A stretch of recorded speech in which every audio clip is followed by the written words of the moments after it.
Okay. Hey, what's up guys? Chill, so going back to 999, 9 hours, 9 persons, 9 doors. Last time we got through the 6th door area and the puzzles associated with that. And now we found the 9th door. And someone was in that coffin in the chapel area, which I'm pretty sure it's gonna be Snake.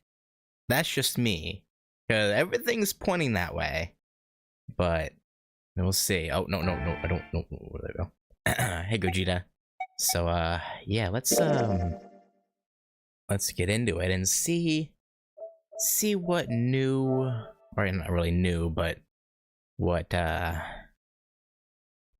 awaits us. Like I'm betting on Snake being in that coffin. Hey V6, hey Murdak. But yeah, they took the elevator up to C deck. Once there, they headed back toward the main hall and the central staircase.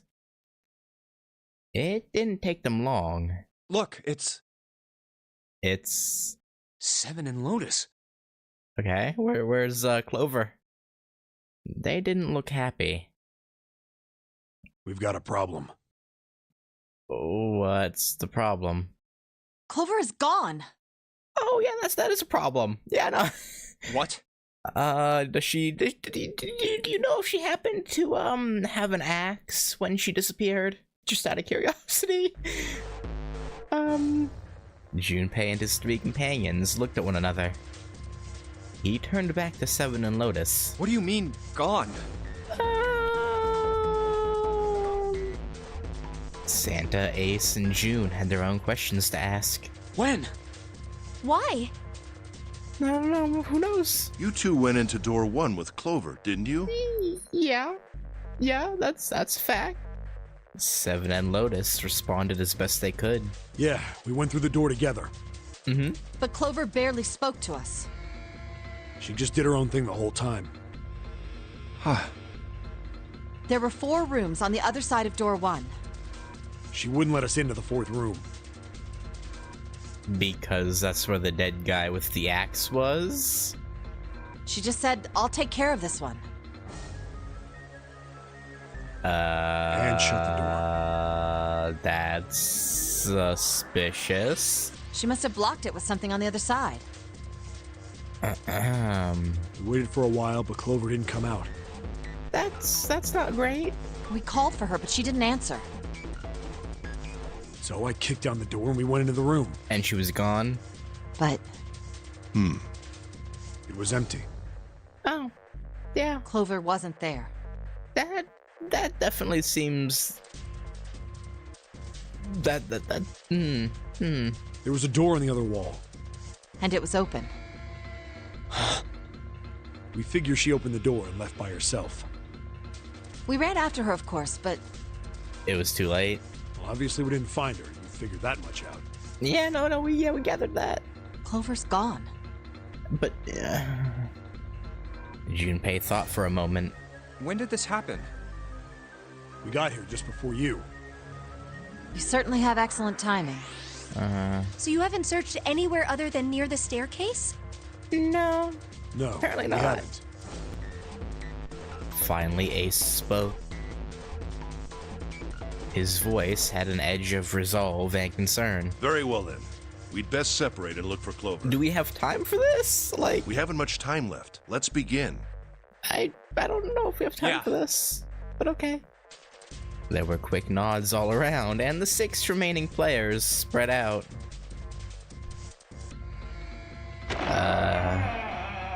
Well, there's no way she went through any of these doors. Well, actually, the one without numbers might be propped open still with the screwdriver. Junpei and June ran to the large hospital room together. As quickly as they could, they searched around and under the beds and in the corners. She's not here. No, she isn't. Well, she has to be somewhere, right? Alright, just in case, we should go take a look in the shower room. Okay, yeah, it is Shower room? propped open. Yeah, she might be, just, you know, sitting with her brother. Like, That's where her brother is. She might have gone to see him. yeah, no, that's a good thought, Junpei. Yeah. June bit her lip. She knew, as Junpei did, that there was only one thing to see in the shower room, and it wasn't pleasant. Well, we might as well check, right? Let's go. Yeah, I guess.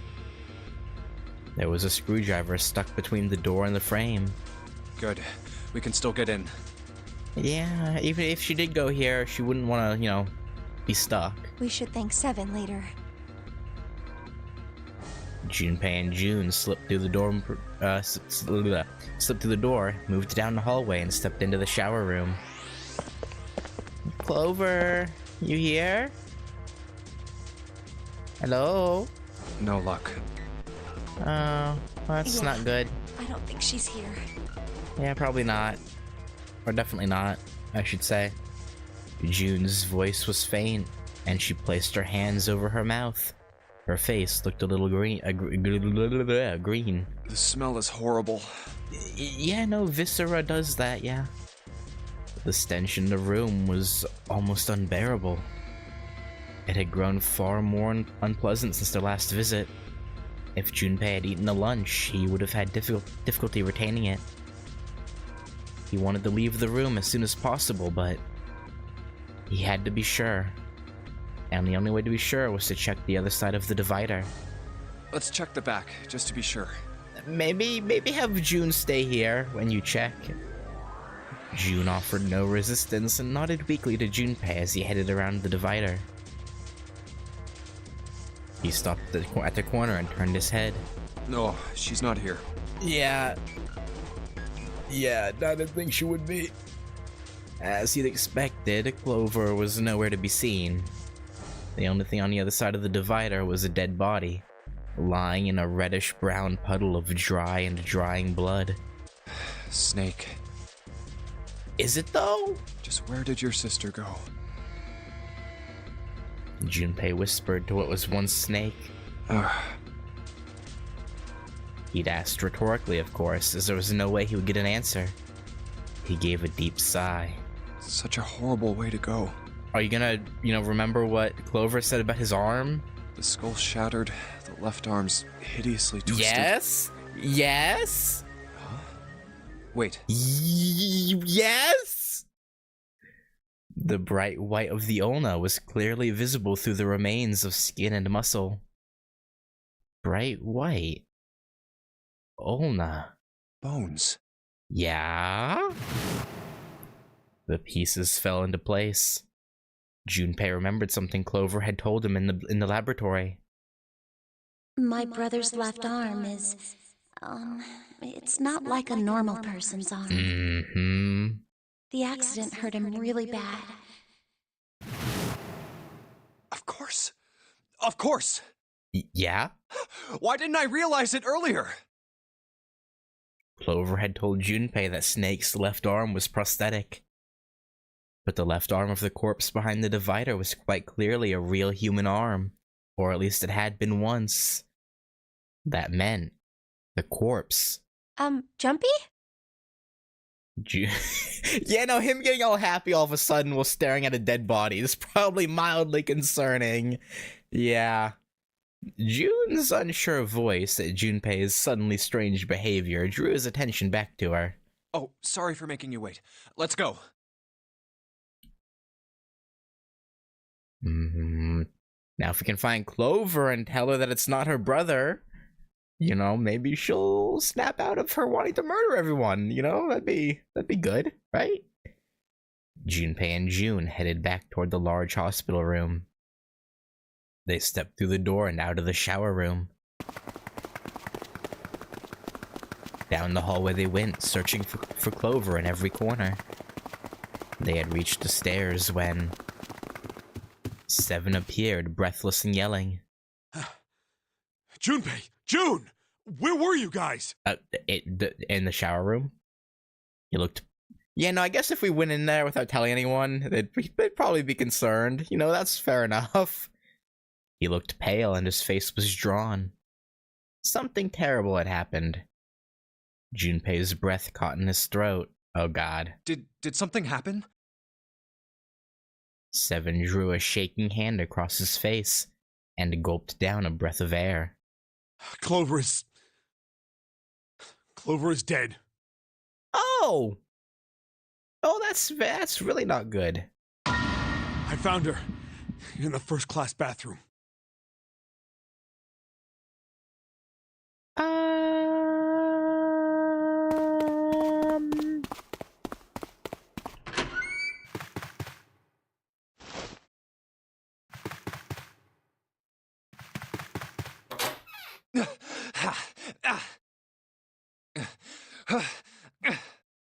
Yeah. All sound ceased for Junpei. The world was an empty, muffled expanse. Then he began to hear his own breathing.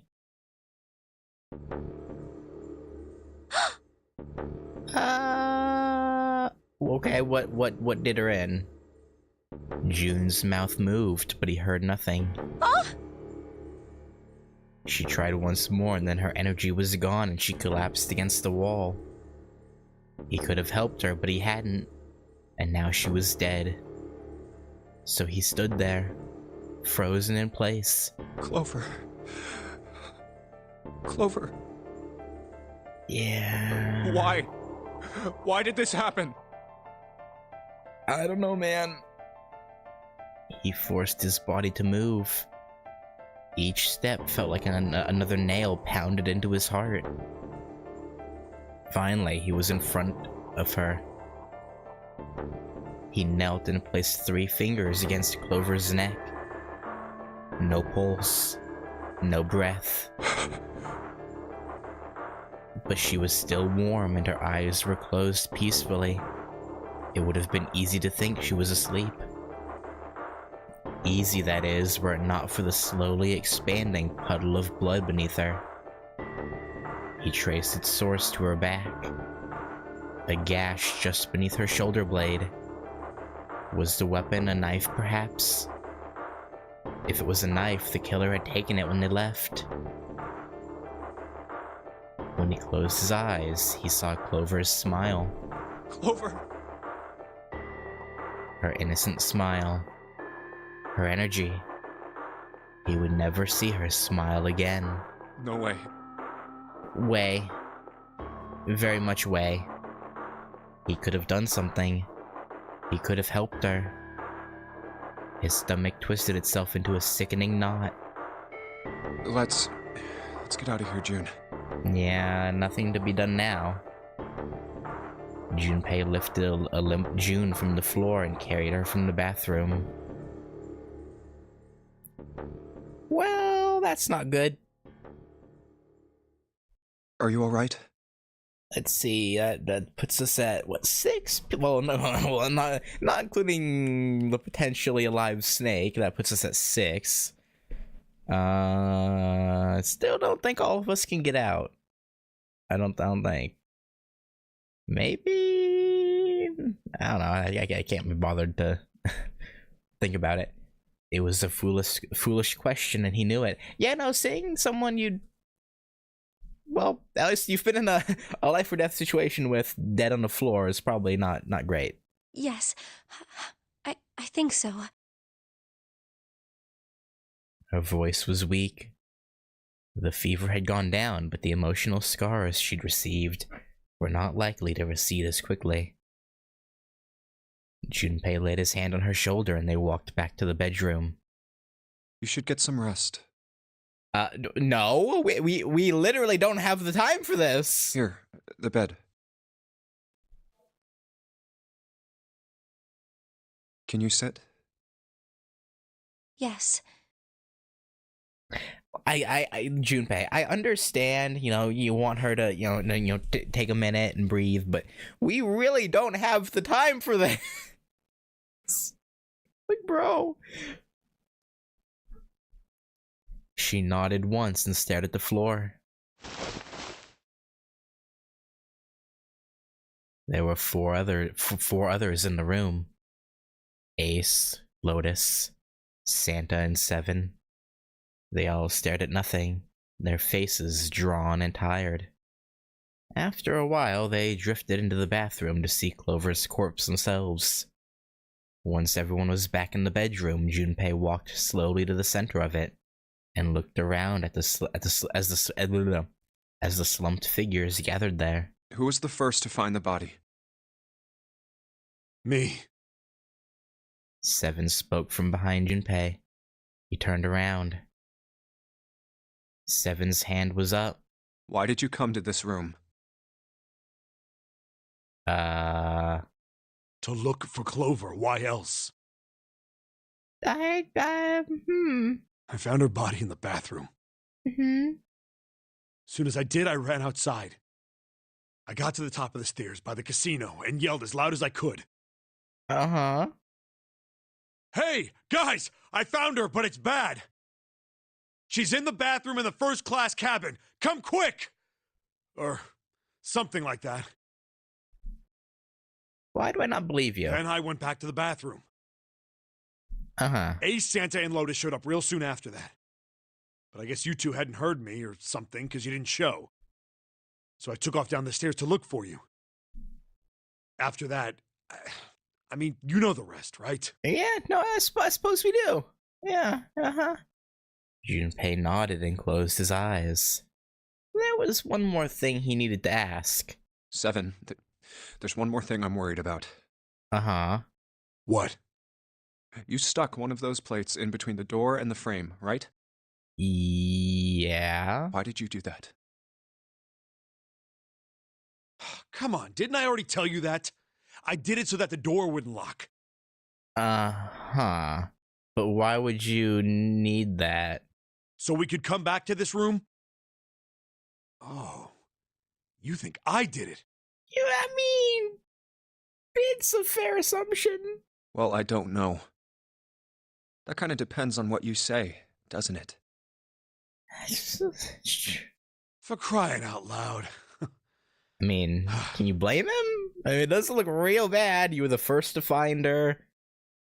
We were the only, you, me, and Snake were the only ones to know about the plate in the door. Like, why would Clover come here, you know? It's a fair line of logic. Seven sighed and shook his head. Follow me. There were two doors standing next to one another. He opened the one on the right. A closet? Oh, yeah, for the safe. Yeah, okay. Yeah. Seven stepped inside. He stood in front of one of the shelves that filled it and gestured toward a small box.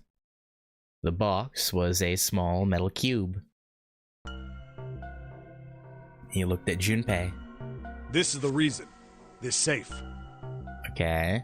We couldn't open it when we were getting through this room.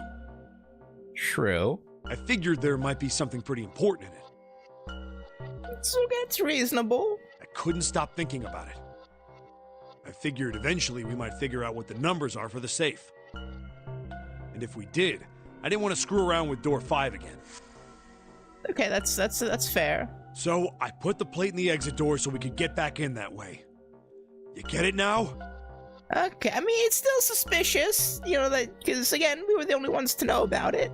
But, okay, I can buy that. Yeah. I can buy that.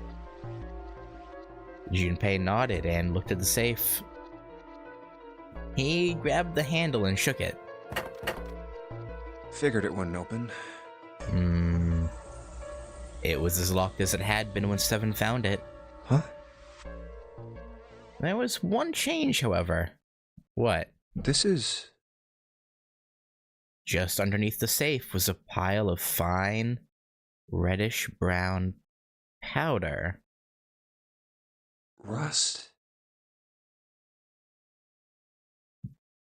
Junpei stared at it, considering. If there's rust here, that means... Has someone opened the safe?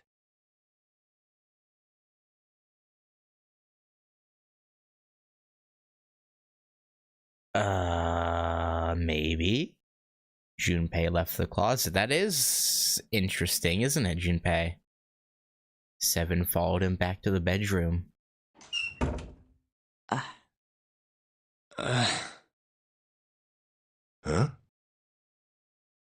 It was cold and quiet. No one spoke.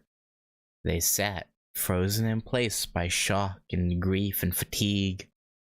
The room felt tiny and oppressive, and the thick metallic smell of blood filled the room.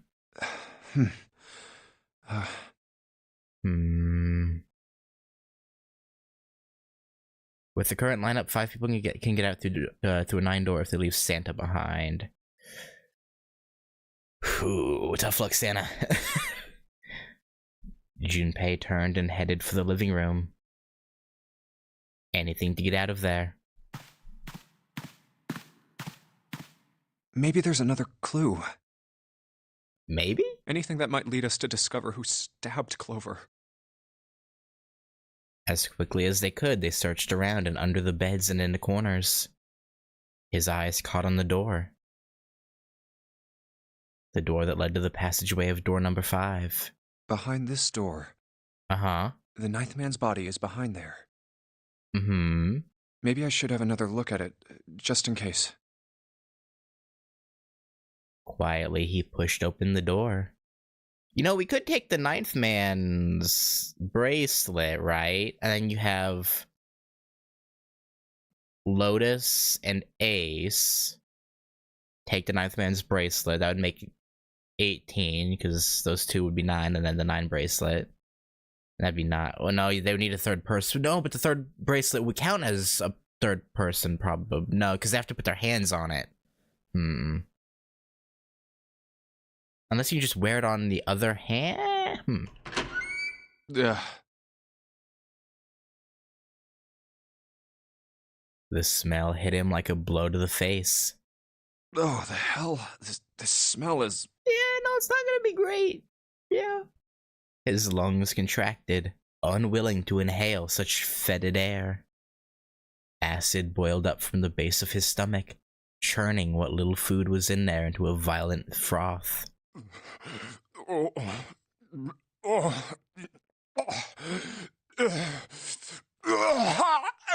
Yeah, no, you should get out of here. It was too much for him, and he vomited. A thin stream of yellow water and bile splattered onto the floor. Yeah, no, extremely decayed body is gonna do that. Also, I like how he hasn't told anyone that Snake's probably alive yet. like we found that out, or he figured that out, and it's like he just hasn't said anything. Yeah, okay. Chunks of torn flesh lay in an arc around the body. What remained of its intestines had slid out onto the floor. The pool of blood that framed it was half dry, but so thick that it had taken on a texture not unlike that of an egg yolk prepared sunny side up.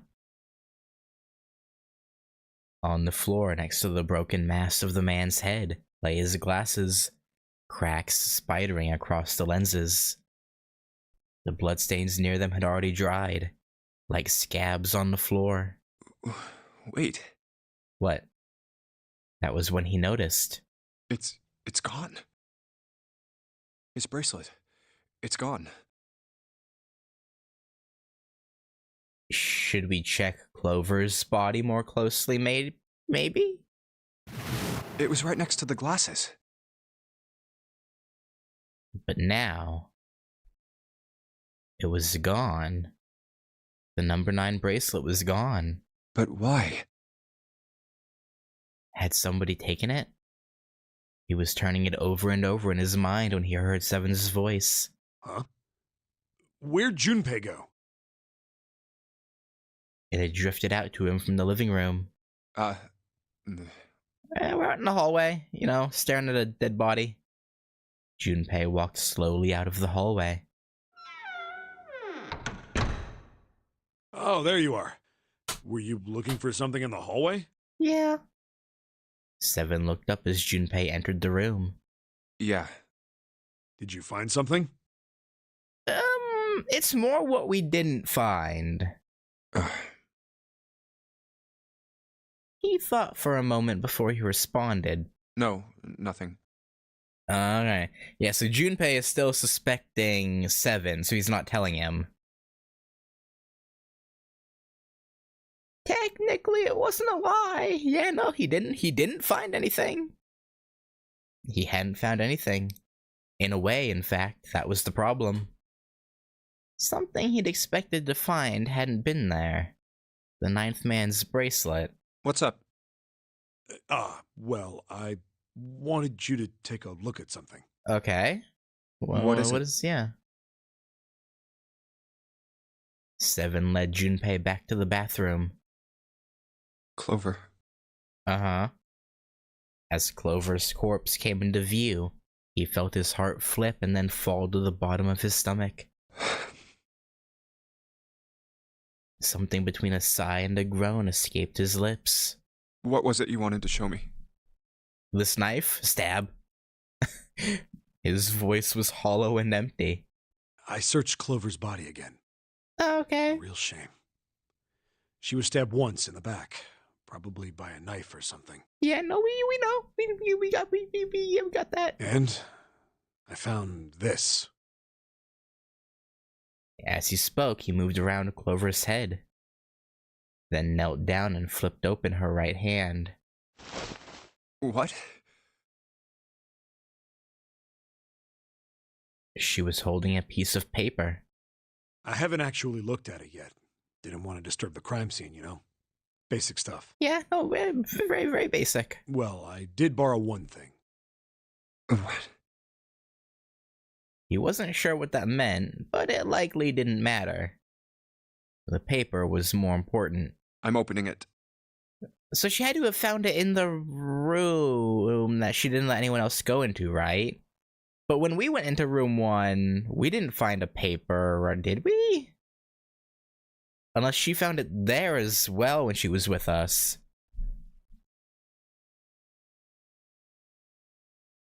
And I guess she could have. He picked it up and carefully opened it. There were 2 sentences written on it. Truth had gone, and truth had gone. Ah, now truth is asleep in the darkness of the sinister hand. Ah, now truth is asleep in the darkness of the sinister hand. What is this? Some kind of secret code?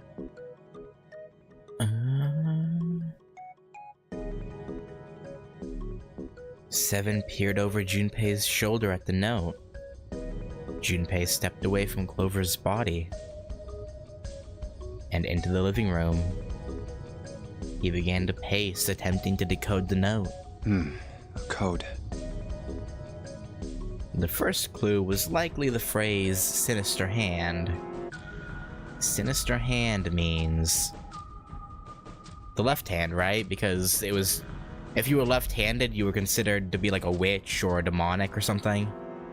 Sinister was a term used in heraldry that meant to the left of the bearer of a coat of arms. And that, I guess, yeah. The left hand. That too. The left hand. What does the left hand mean?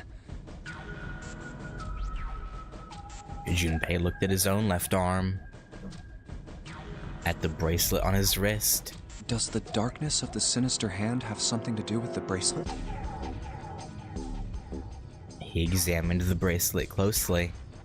There's 2 things sticking out on either side of the face. The left and right sides of the face. Uh-huh. Left and right. Left and right. Right and left.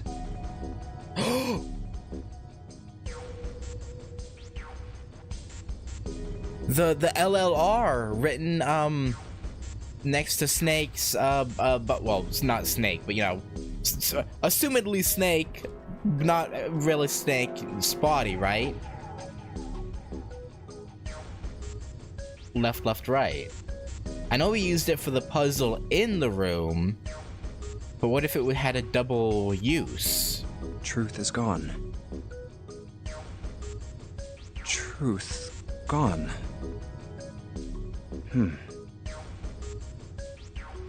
Truth gone. Maybe those 2 words.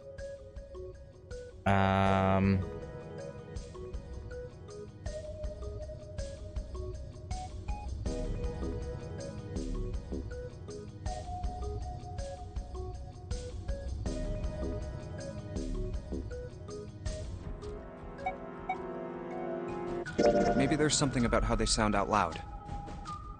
Maybe. Truth. Gone.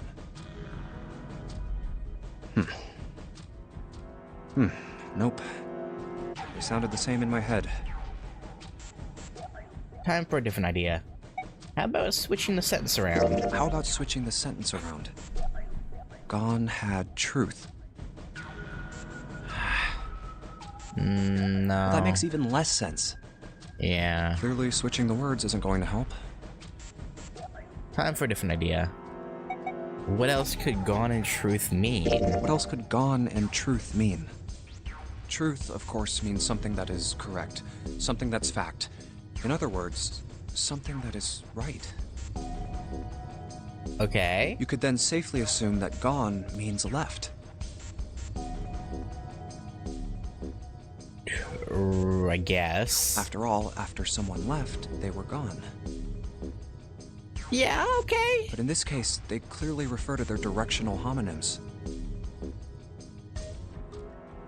Then truth equals right, and gone equals left. Uh-huh.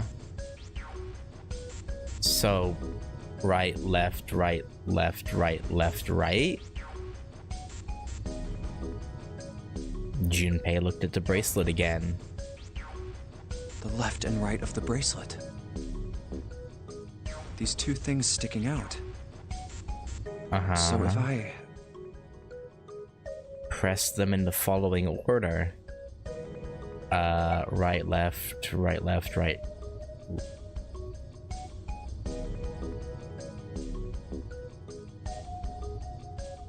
There should be one more right there, but yeah. Right, left, right, left, right, left. And then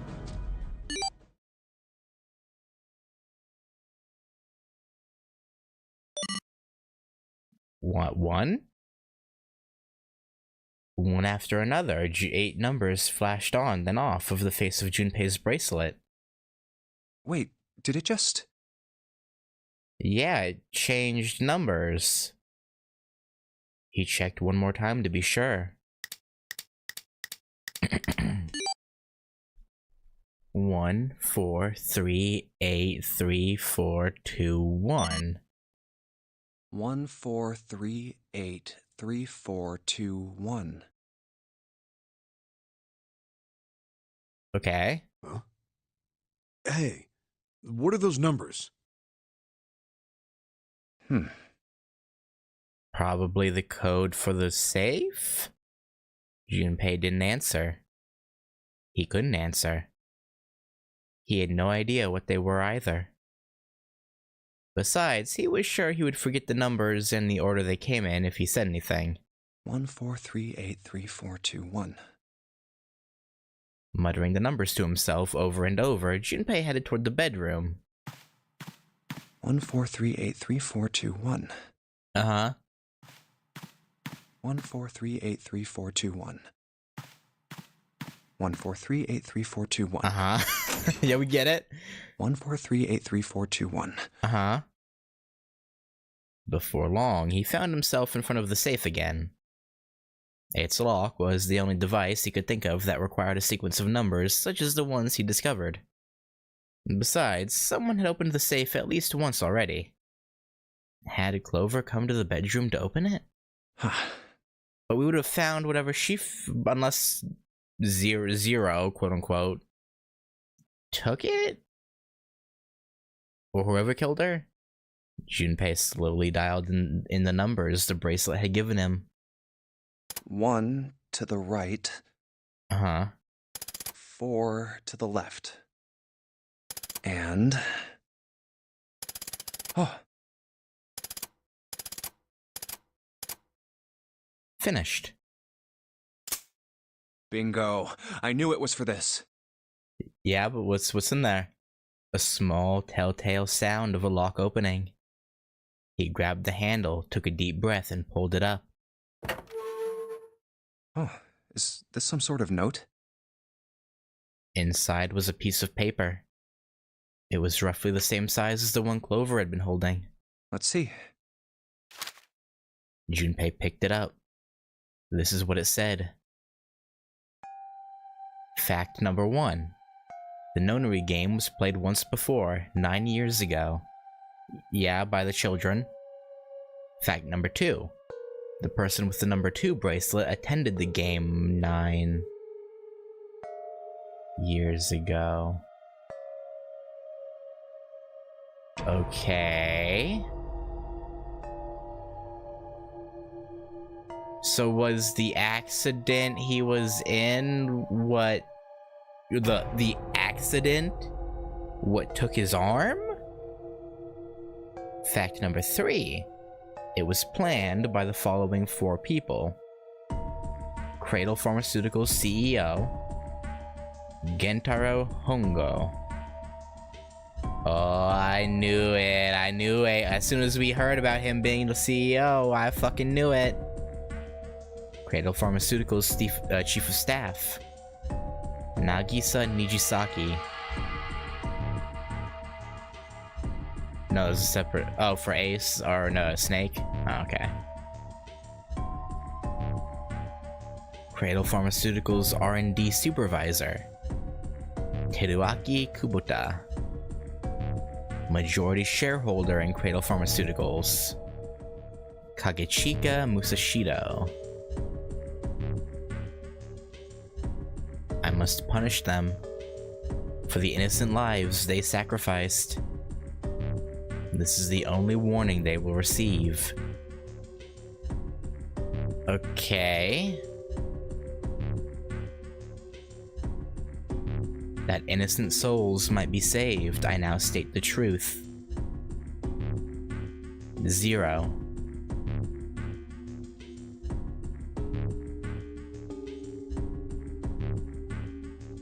Okay, so Snake is either the...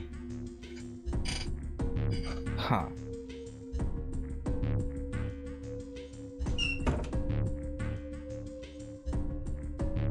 Junpei left the closet.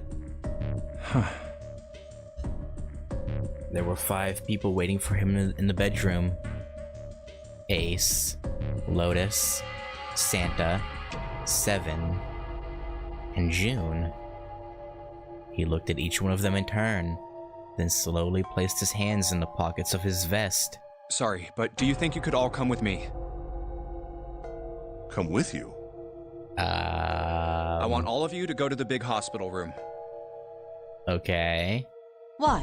What's the plan here, Junpei? There's something I want to be sure of. What do you want to be sure of? I want to know if the person I suspect is really the culprit. Wait, then you're saying...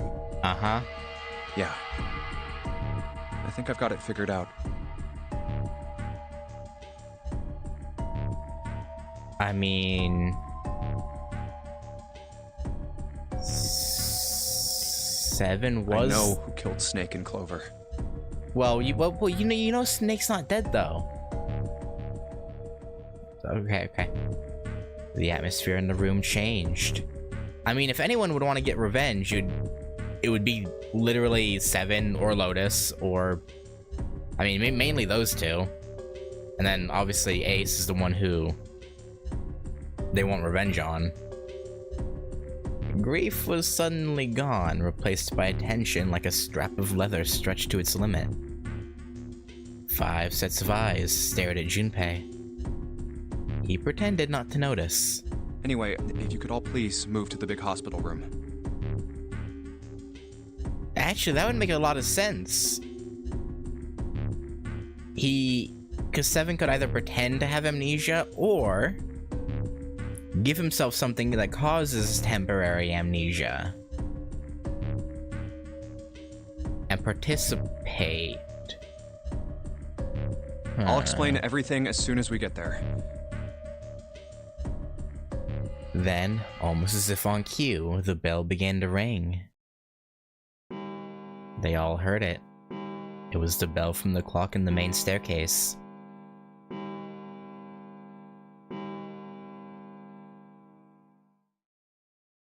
The bell rang 5 times, then ceased. It's 5 o'clock. We've only got an hour left. We don't have a lot of time left. Let's go. Slowly, one by one, they followed Junpei out of the bedroom.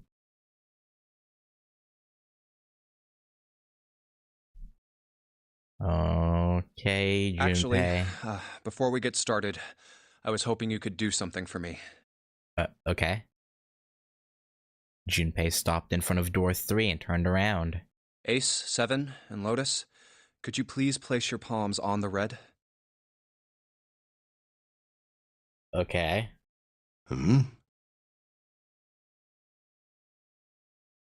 Huh?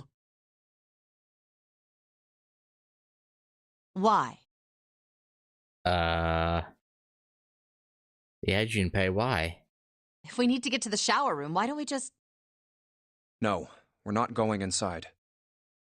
Once you've authenticated, step away from the door. Why? Please, just do it. Or perhaps you don't want to know who killed Snake and Clover.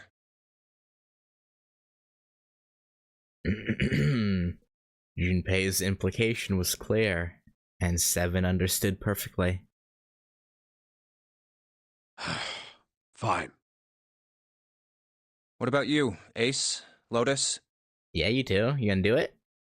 Let me guess. Those 3, despite their numbers not getting a digital root of 3, are gonna be able to open it. Very well. I think that's what's going on here. Sure. Uh-huh. Quickly, they pressed their palms onto the red. Once they had finished, they stepped away from the door as Junpei had instructed. 3 asterisks shone from the red's display panel. I have this idea. Uh-huh. I don't think this device responds to a hand placed on it. Yeah, no, it's definitely to the bracelet. It instead reacts to a bracelet being brought close. You don't actually need a hand. Yeah? Junpei approached it and held his bracelet over the scanner. He made quite sure he didn't place his palm on it, and instead only brought his bracelet near it. The 4th asterisk appeared. Okay, I was off base, but he's still going somewhere with this. I knew it. Uh-huh. Just as Junpei had expected. It was possible to authenticate without placing one's palm on the red, so long as the bracelet was brought near it. Junpei pulled the lever down.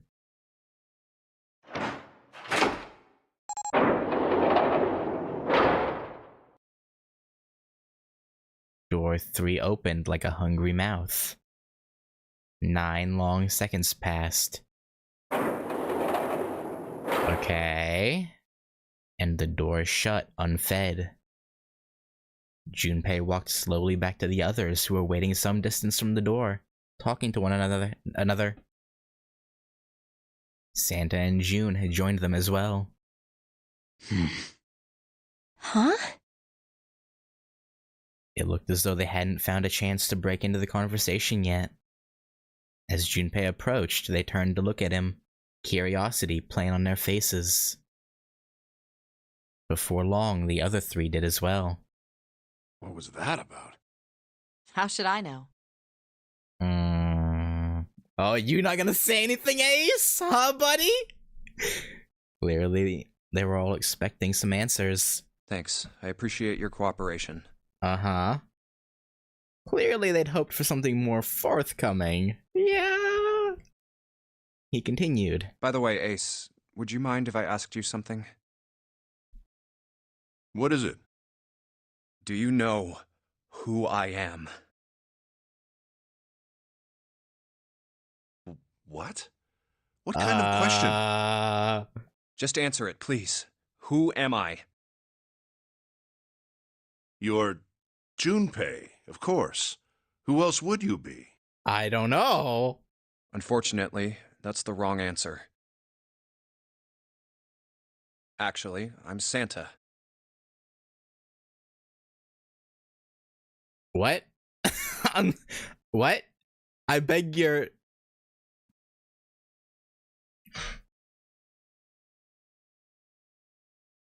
Okay. Okay, he's going off of the face blindness and trying. Okay.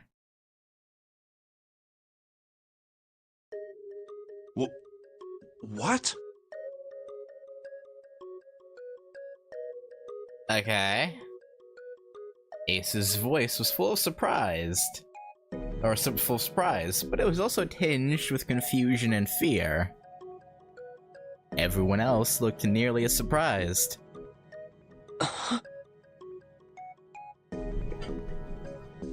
Santa looked especially shocked to discover he was actually someone else. If he spoke, however, the trap would be exposed. Junpei quickly continued. The clothes I'm wearing, I borrowed from Junpei. The voice would still give it away, though, right? So what? What?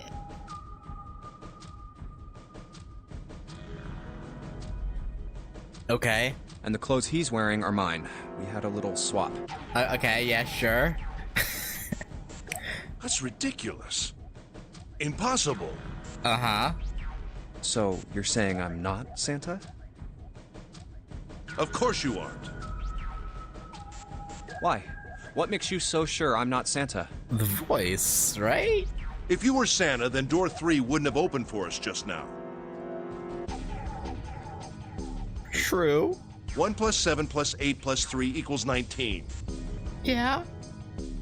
1 plus 9 would be 10. The digital route would be 1. But the 4 of us just opened door 3. Uh-huh. You can't possibly be Santa. Your bracelet number isn't 3. It's 5, right? Uh-huh.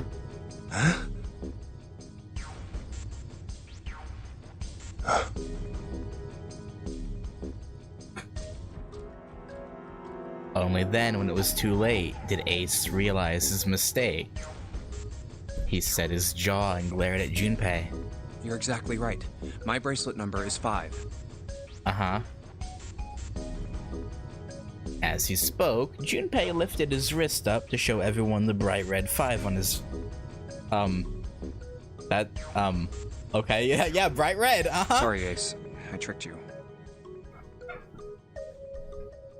Of course I'm not really Santa. I'm Junpei. Uh-huh. Who could possibly think I was? It's obvious I'm not. To think I was? Ridiculous. Mm-hmm. But I guess you couldn't see just how obvious it was. Okay, so it was just to... Okay, I see. I got asked it. you before, didn't I? What makes you so sure I'm not Santa? And you answered. If you were Santa, then door 3 wouldn't have opened for us just now. Most people wouldn't say something like that. The first thing that would come to anyone else's mind wouldn't be the bracelet number.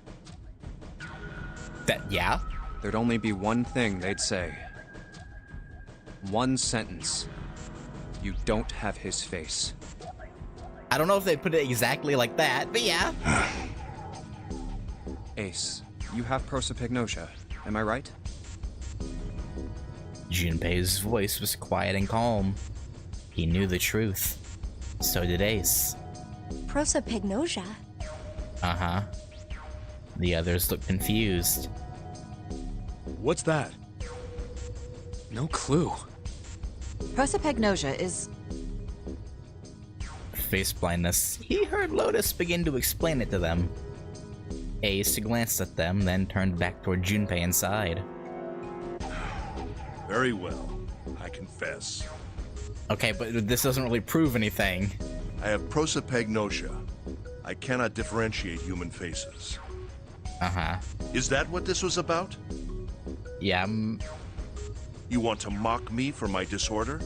No, I think he's getting somewhere. No, not at all. I'm not making fun of you at all. In fact, I feel kind of bad for you. No, the reason I brought this up is that there's an excellent chance the person who killed Snake has prosopagnosia. Oh, okay. Ace's face tightened, his eyes narrowed. What do you mean? Junpei leaned casually against the iron piping of one of the beds. I'll just come right out with it. I think it was you, Ace. You killed him. Junpei was suddenly very aware of 5 pairs of eyes on him. He had their undivided attention now. The room had grown very, very quiet. Junpei took a deep breath. That's ridiculous. What possible evidence do you... I have 3 pieces of evidence. The first, think back to a few hours ago. Okay. You made us argue over the 3 doors here in the big hospital room. There was no way all 7 people could go through them. Lotus suggested that we sacrifice one of us. Lotus looked away awkwardly. Junpei glanced at her and continued. Then you, Ace, said, I'll stay here. Right. Why would you say something like that? It's pretty simple, really.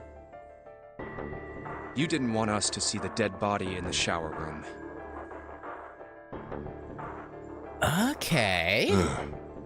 You see, if Ace stayed behind, there were only 2 doors the rest of us could go through. Doors 7 and 8. There was no way we could get through door 3, the shower room. You knew that, didn't you, Ace? Yeah, Ace. That's why you volunteered to stay behind. Okay, but how did it... Huh? Well... I guess if he's the one who did... Come on now, I think that's going a bit far.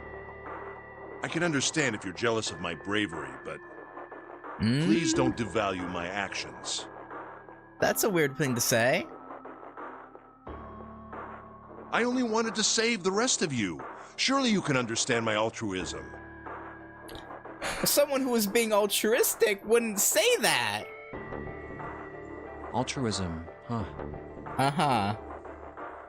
Junpei stared off into the darkness at something very interesting and lazily began to dig a persistent bit of wax out of his ear.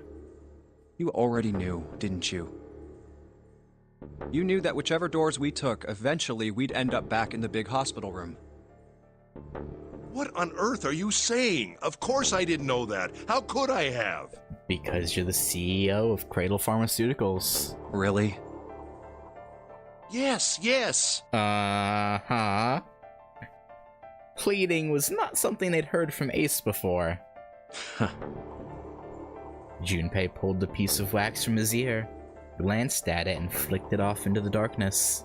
Oh well, that's cool. I've still got 2 more pieces of evidence that say you're the killer. Okay. The second is that, as I said earlier, you have prosopagnosia.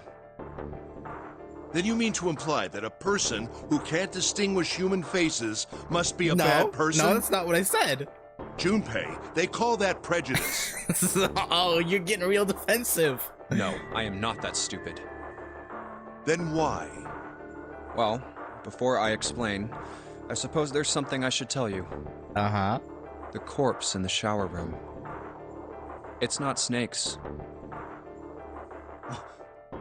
What? Ace's face went pale. The others looked confused as well. If the body wasn't Snake's. I didn't put it together right away, but there was something Clover told me. She said that Snake's left arm was prosthetic. He'd lost his real arm in an accident. But the body we saw in the shower room, let's call him Guy X. Guy X's left arm was definitely flesh and blood. In other words, Guy X couldn't possibly have been Snake. Oh God. No. That's impossible. Yeah. Why is that impossible, huh? Because he had the same clothes? Is that it? Ace had started muttering deliriously to himself, shaking his head back and forth.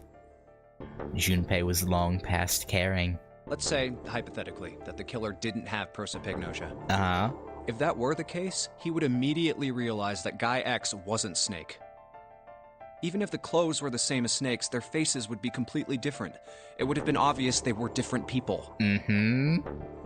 And yet, they still killed him. Why? Why would they kill a stranger who'd only just shown up? Still wondering about this stranger who showed up, though. Like, like, where did he come from? Probably whoever set this up to fuck with Ace, I assume. Probably brought them in. On the other hand, if the killer did have prosopagnosia, Probably one of the sense. others that set up the whole thing 9 years ago. They thought Guy X was Snake and killed him. Mm-hmm. Wait just a moment. Let's say you're right, and I mistook Guy X for Snake. Uh-huh. Even if I did, I would have had no motive to kill him. Why would I want to kill Snake? Because he was there, and you didn't want anyone else to find out.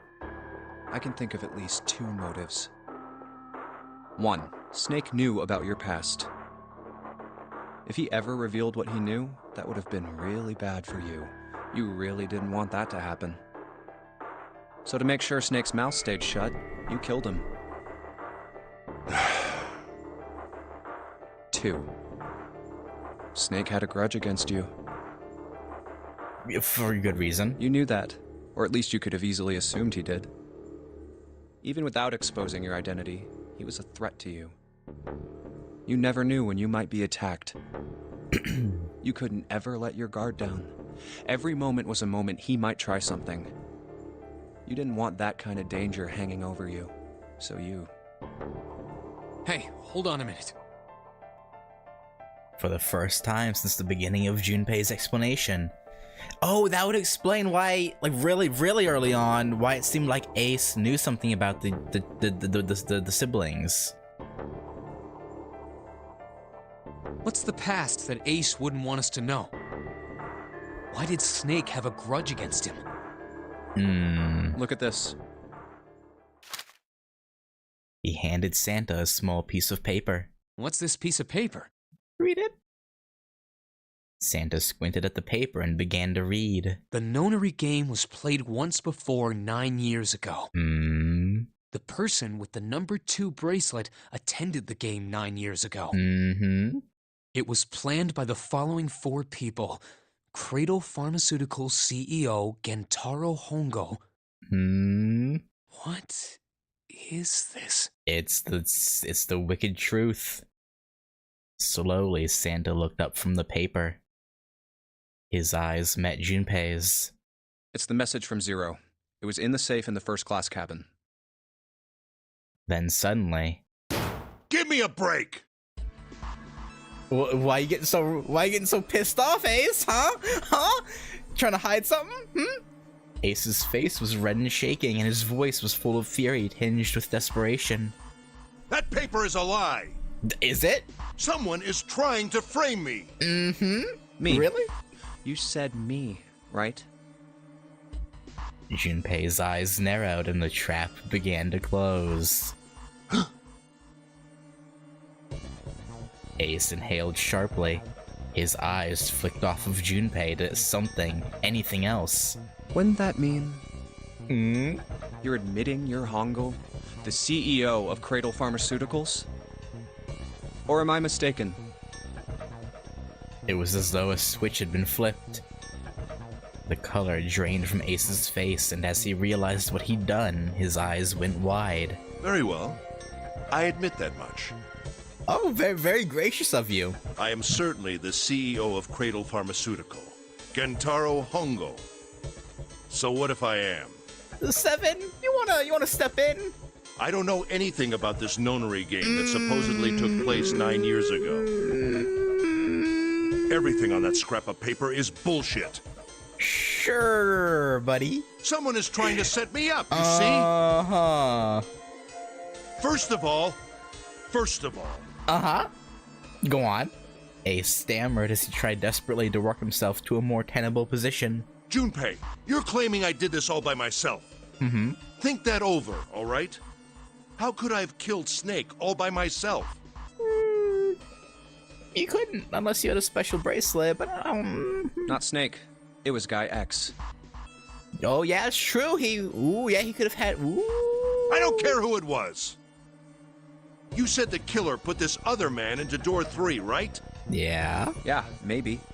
then I couldn't have possibly done that alone. I couldn't have opened door 3 with only myself and Guy X. Nope, you could have.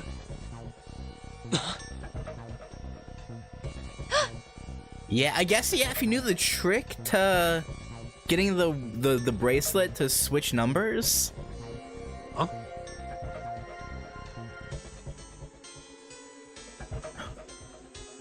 No.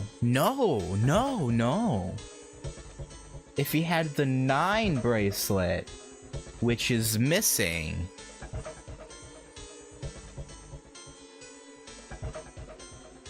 Huh? Oh, Ace, buddy. What? Ace's face was tight and his teeth were clenched. Junpei fixed him with a level stare. The trap was about to close. Actually, Ace, when you were unconscious, I took something from you.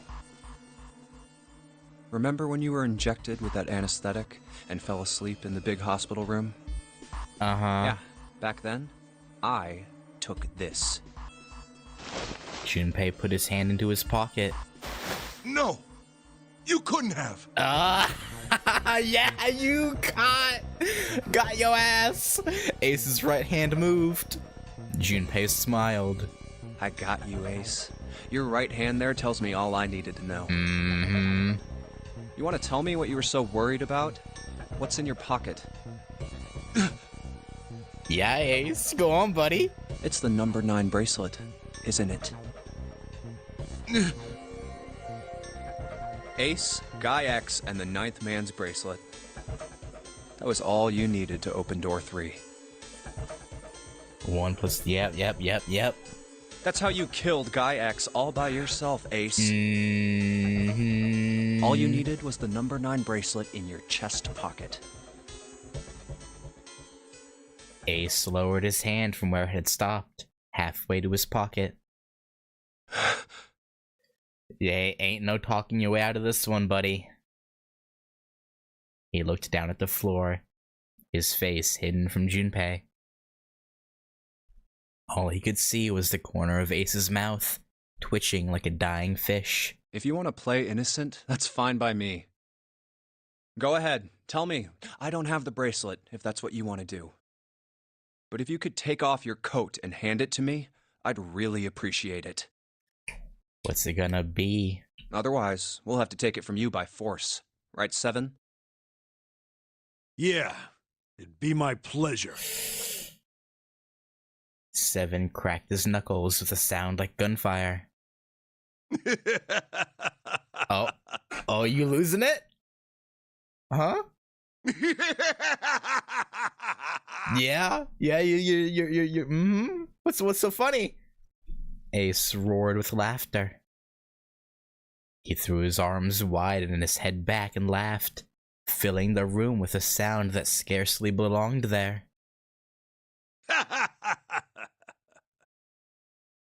Then it stopped.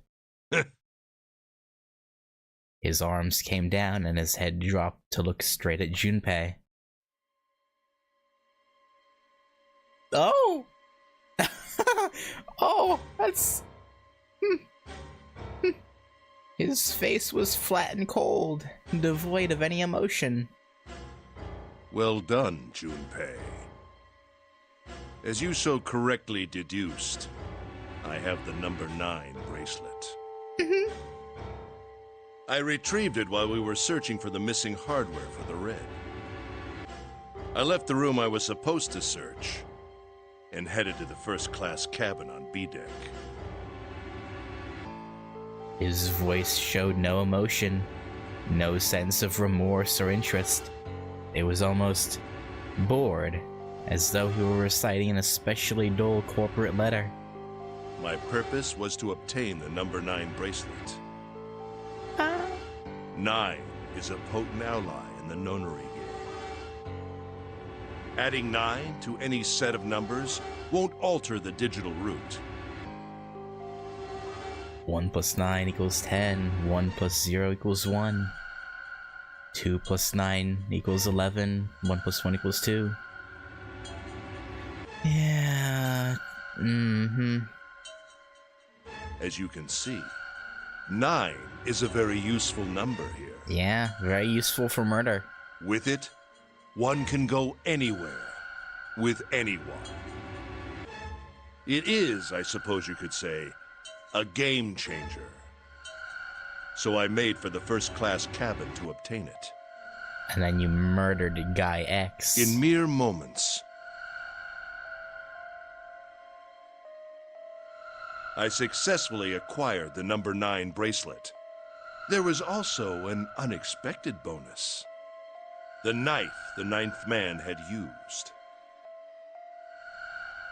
I quickly pocketed both of them and left. I made my way back to where I was expected to be. That's when I ran into Snake. Well, this guy X, actually. I spotted him ahead of me. He was heading for the large hospital room and hadn't noticed me. The man wearing Snake's clothes arrived at door 3. I'm still wondering about that. Why was there a guy wearing Snake's clothes? When he stopped, I walked up behind him and called out, "Snake." He turned around. He said nothing. His mouth simply hung half open. He seemed dazed somehow, almost like a man half asleep. Probably because he was drugged. Perhaps he had been drugged. It wasn't important. I tend to gloss over little things like that. I was certain that man was Snake. I knew Snake had taken part in the nonary game 9 years ago. Being blind, it made sense that he didn't recognize me immediately upon our first meeting. But why then hadn't Snake said anything to me later? Surely he hadn't forgotten what had happened to him in the nonary game. That's a good point, actually. But not once did he attempt to confront me. Did his lack of sight prevent him from fully recognizing who I was? Doubt it.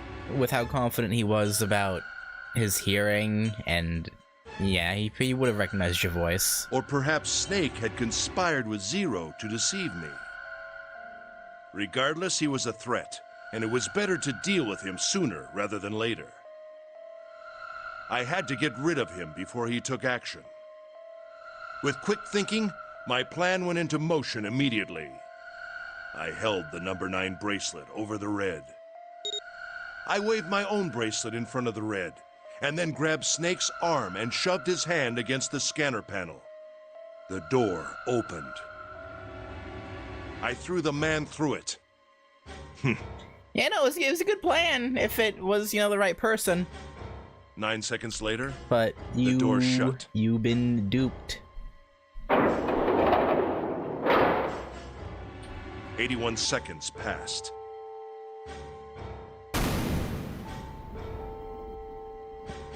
And then the man inside the door passed away. After that, I returned to my post as though nothing had happened. You're a psychopath. After conducting my own search, I returned to the large hospital room when the 1 a.m. bell rang. Ace's eyes were cold and his cheeks were hollow and pallid. When he spoke, only his lips and tongue moved. The rest of his face was eerily still.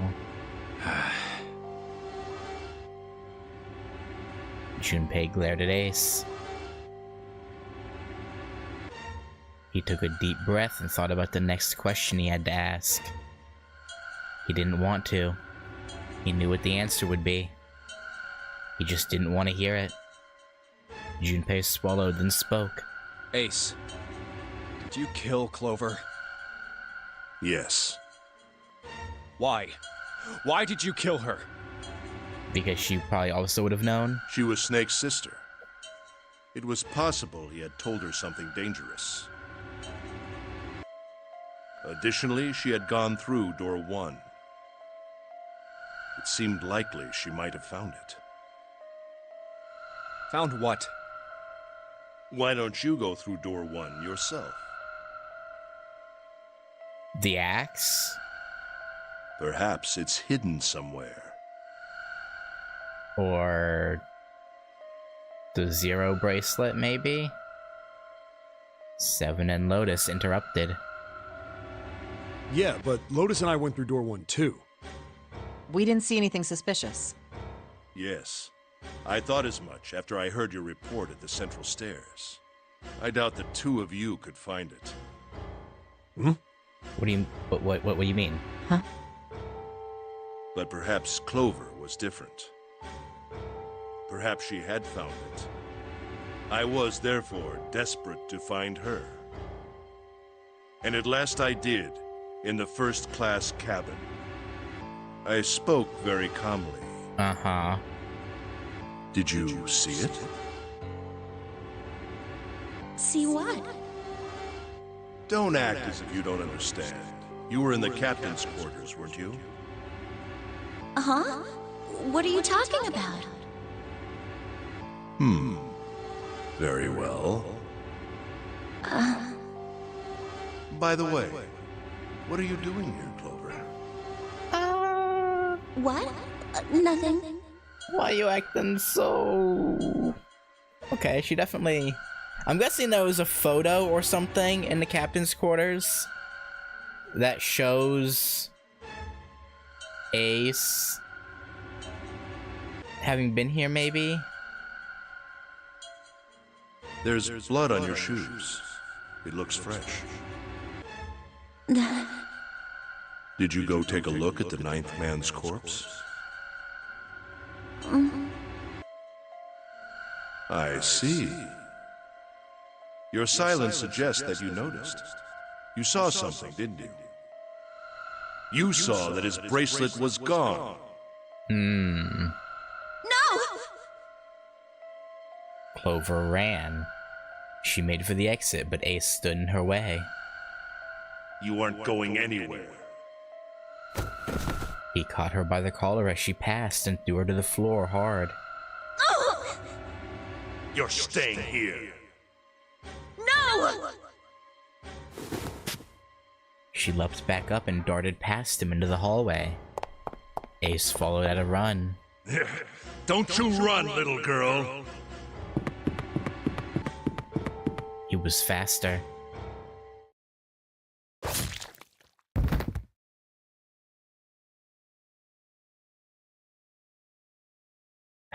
That was how I killed Clover. His face hadn't changed. If he felt guilt or remorse or anything one might feel after taking the life of another human being, it didn't show. You son of a bitch! Seven's whole body trembled with rage and his voice trembled with hate, or rumbled with hate.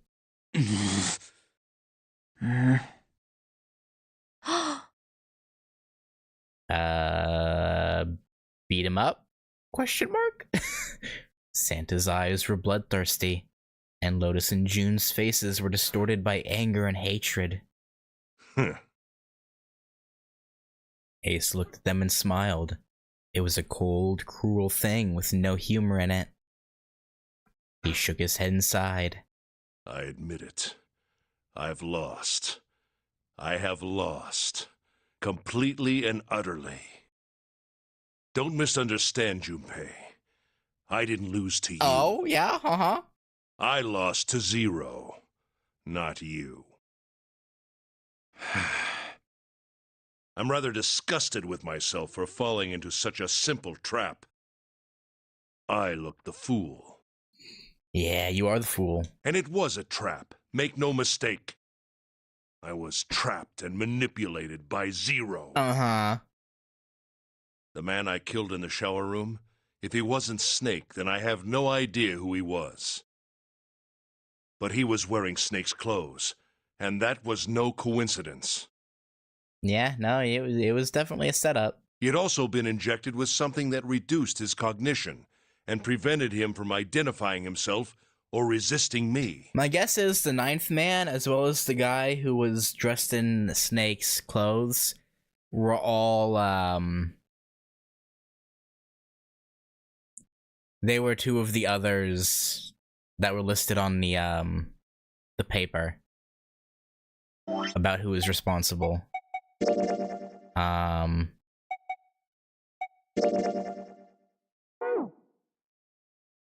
don't know if it's in here. I don't think it is.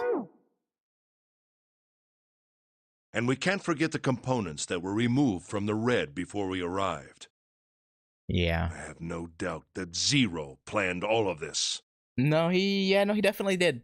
Zero made sure I would kill that man. It follows, of course, that Zero knew everything I would do. That I would try to take the number 9 bracelet. That I would try to kill Snake. Everything. Suddenly, Junpei remembered the paper he'd found in the safe. He remembered the last words Zero had written on it. I must punish them for the innocent lives they sacrificed. This is the only warning they will receive. That innocent souls might be saved, I now state the truth. Zero. And he remembered other words. Words he'd heard from Clover. I think Zero is one of us. It's definitely 7. It's 1,000,000% 7. Huh? Or Lotus. Potentially Lotus. Could be Lotus. Actually, Lotus would make more sense. When you think about it. Because she probably would have known who 7 was. At least somewhat. And that's why she, like, can't get along with him. Because maybe to a degree, she blames him for not being able to save all of the children. And for what her children went through. We'll see. We'll see. One by one, Junpei looked at the 5 people standing in front of him. Ace, Santa, June, 7, Lotus. Zero is one of us? Yeah. No. Wait. There's one more person. Snake. Snake. The man who died in the shower room isn't Snake. Yeah. That means he's almost certainly still alive. Yeah? Maybe Snake is Zero. But if Snake is Zero, then who's locked in that coffin? That wouldn't make sense. I could see Snake maybe having... Maybe he made Guy X wear his clothes so that we'd all think he was dead. But... Where's Snake now? Why would he lock himself in that coffin, though? What if he's off somewhere laughing at us? If he is Zero, he must have been lying to us about everything else. Is he watching us? That wouldn't make much sense. You can't, see?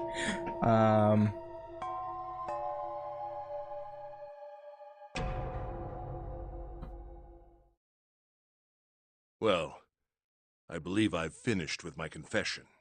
Why don't we get moving? He sounded as if he'd just finished doing nothing more exciting than describing the weather. For Santa, it was the last straw. What the hell is this shit?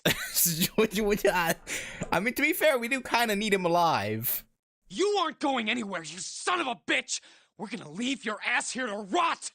I mean, unless you want to full-blown murder him and take his bracelet, we're not doing shit. So why? Because I killed Clover? Let's be real here.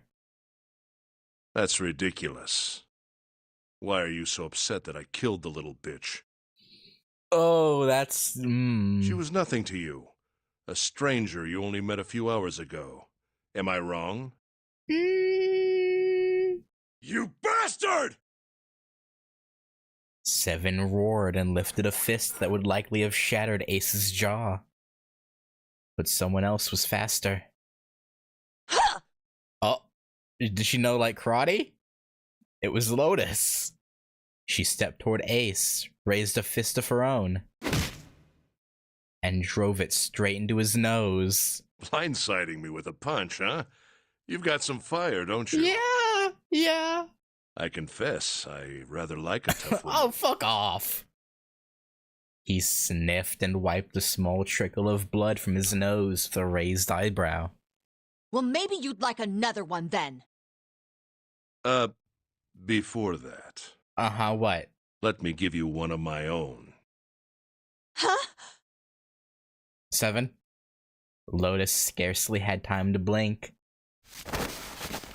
Ace snaked his arms around her and pulled Lotus's... Yeah, no, he's gonna have a knife. Cause, yeah. He took... Yeah. In the same motion, he reached into his coat pocket.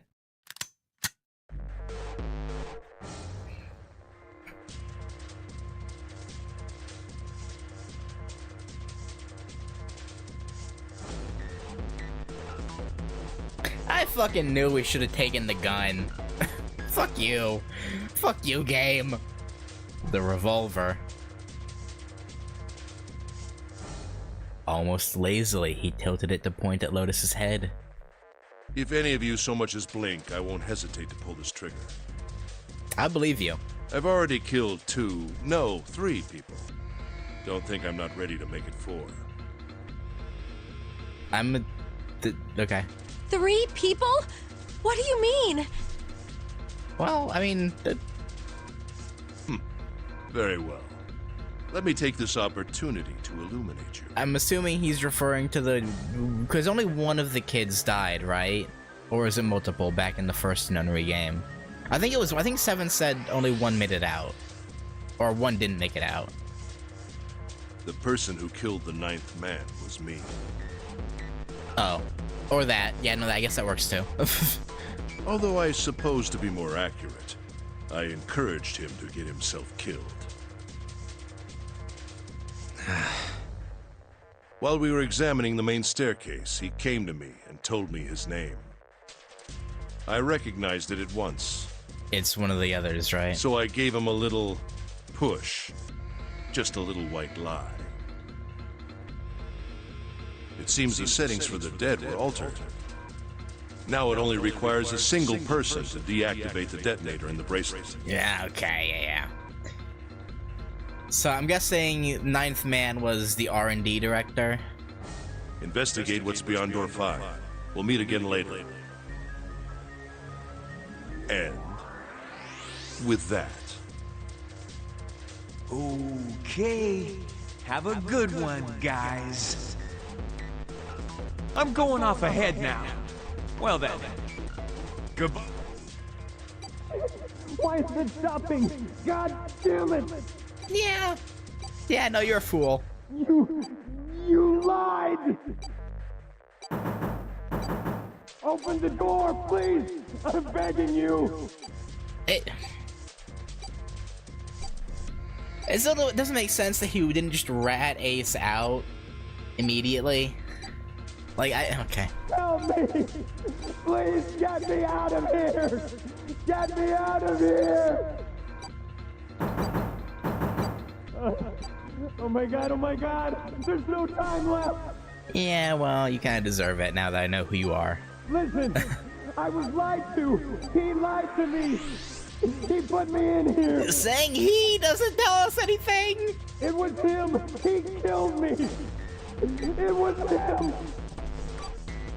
Ah!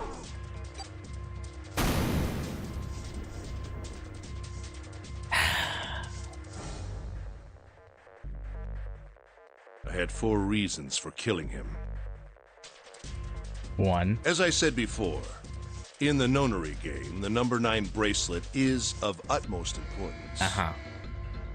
If I had allowed him to keep such a useful tool, he, or it, would have become a threat to me. Makes sense. As such, I decided that he should be eliminated early on. 2. I wanted the number 9 bracelet. Yeah. If I could manage to obtain it, I would be able to manipulate the game as I saw fit. I would be unable to acquire the bracelet unless its owner was dead. That's the second reason. 3. Even setting aside his number, He would have been nothing but trouble for me. Yeah, he probably would have said something. He was aware of my past. He knew what happened here 9 years ago. Okay, yeah, alright. It was important that I eliminate him before he was able to disseminate this information. 4. Lastly, I wished to conduct a simple test. A test to see if this nonary game was serious or a poor attempt at a joke. I needed to be quite sure. As such, I encouraged him to act against the rules so that I might observe the outcome. Junpei glared at him. I don't get your third motive. What the hell happened 9 years ago? Didn't I say? The nonary game was played. Yeah, you should know that, Junpei. I don't know why you're acting confused. I planned it out, and I conducted its execution. Yeah, we know that. I don't know. Okay. Why? What on earth was it supposed to do? I don't really think I have any obligation to tell you that. I guess not. True. Ace smirked. He was trying to provoke them, and it was working. Although Ace had paid very little attention to Lotus after catching her, the gun had never wavered from her temple. She looked quite pale, and when she spoke, her voice shook. Hey, what's with this gun? Oh yeah, you weren't there. Where did he get this? It was... Why don't you tell her, Santa? Santa ground his teeth and glared at Ace. On the other side of door 6, we found a gun in the coffin in the cargo room, right? Yeah. Bastard must have grabbed it when we weren't looking. Indeed I did. That was a pretty serious mistake, you know. Yeah, we should have taken it. Just saying you intended to leave it behind. Ace laughed, a short, derisive snort, and gave Junpei a sickeningly pitying look. Well, there isn't much time left. I'll be off then. Well, where are you going? What do you think? To the 9 room, to the room with the 9 doors, because he can get through with Lotus. Do I really need to explain? I had assumed it would be obvious. And as soon as he's out, he's probably gonna shoot Lotus in the head. Okay, so she won't talk.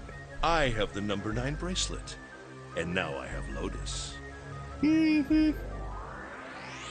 Yep. Wasn't there a door with a 9 on it in the room that looked like a church? Yep. That's where you're going, isn't it? And how do you know that? Because he was also there, 9 years ago. Santa told me about it while we were looking for Clover. Oh, okay. I see. Oh, okay. Well, I thought he was getting his memories back. You are correct. That is my destination. But I guess not. But now I must say goodbye to all of you. And please, don't forget my warning. Move and I'll pull the trigger. I don't need her alive to open the door, you know. You're gonna kill her as soon as you're out anyway. Like, she's only a liability at that point. As he spoke, Ace began backing toward the door, practically dragging Lotus behind him. Shit! He's getting away! But we can't risk it. Junpei, Santa, June, and Seven stood frozen. Ace had the face of a man gone mad. They had no doubt he would pull the trigger. Ace had reached the exit. Now, Lotus, open the door for me if you would.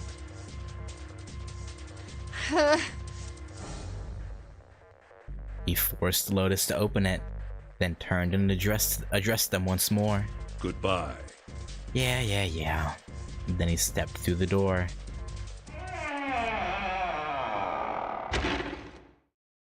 It fell shut. In the blink of an eye, they were gone. Damn it! As soon as Ace and Lotus were gone, Junpei and the others leapt for the door in pursuit of Ace. But as Junpei laid his hand on the doorknob... What? Oh, not June! There was a noise behind him. He looked over his shoulder. June was kneeling on the floor, breathing heavily. Hey, June, what happened? Are you alright? No, she's stressed out. Santa ran to June and wrapped his arm around her before she could collapse all the way. Jesus, you're burning up. Your fever's back. Are you okay? No, really not. She's really not. June's fever had returned, again, for no apparent reason. Her eyes were watery and her eyelids drooped. Her breath came in dry, shallow gasps. I'm okay. Really, I'm fine. I don't believe you. You should be worrying about Lotus. She was breathing hard now and she could barely summon the strength to talk. But... Junpei was torn. He couldn't leave June alone in the state she was in. But every moment they waited, Ace was farther away, Lotus's life in his hands. What was Junpei supposed to do? June's eyes drifted to Junpei's. She managed to muster a weak smile. Jumpy, don't worry about me. That's kind of impossible. I just need a little rest. I'll be fine. Don't you remember? I just needed to rest a little bit last time. So please, please save Lotus. Think about what Ace has already done, Junpei. When he's got what he needs from Lotus, you really think he's just gonna let her walk away? No, he's not. Damn it. You guys go on ahead. Soon as June starts feeling better, we'll follow you. Go!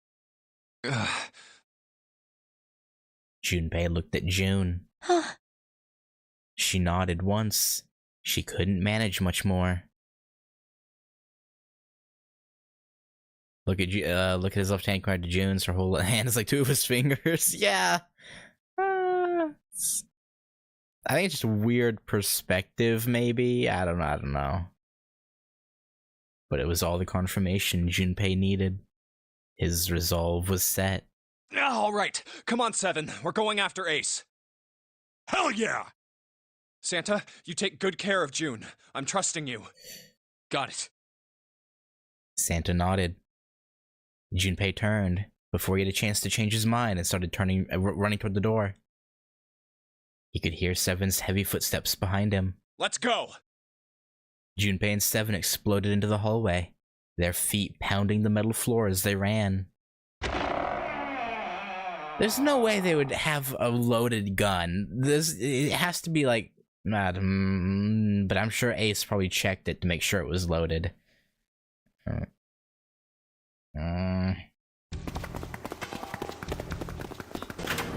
don't know how we're gonna do this.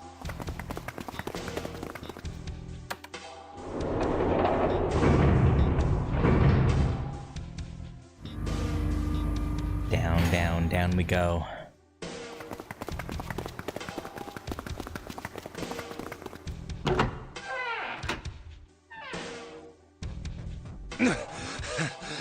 Did we catch up before he left? I mean, he did have to drag Lotus, so... And we were running. Junpei and Seven had finally arrived at the church, exhausted and out of breath. As their lungs struggled to catch their breath, their eyes frantically scanned the room.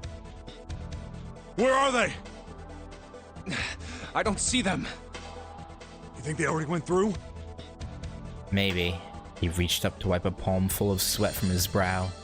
Maybe. Even as he spoke, Junpei was already on his way to the larger of the number 9 doors. Let's check the red. Vacant. Okay, the other one. He spun around and headed toward the smaller door. This red would tell him if Ace and Lotus had moved to another room. Engaged. Engaged. It's occupied. Okay. That means Ace and Lotus went through here. Yeah, it seems like it. Junpei and Seven stepped away from the door. They retreated to the center of the room and began to talk. What do we do now? Yeah, what should we do? See, between the two of you, you'd see 12, that's 3. So you need June. You need June to go through, but then we leave Santa, like we remember before.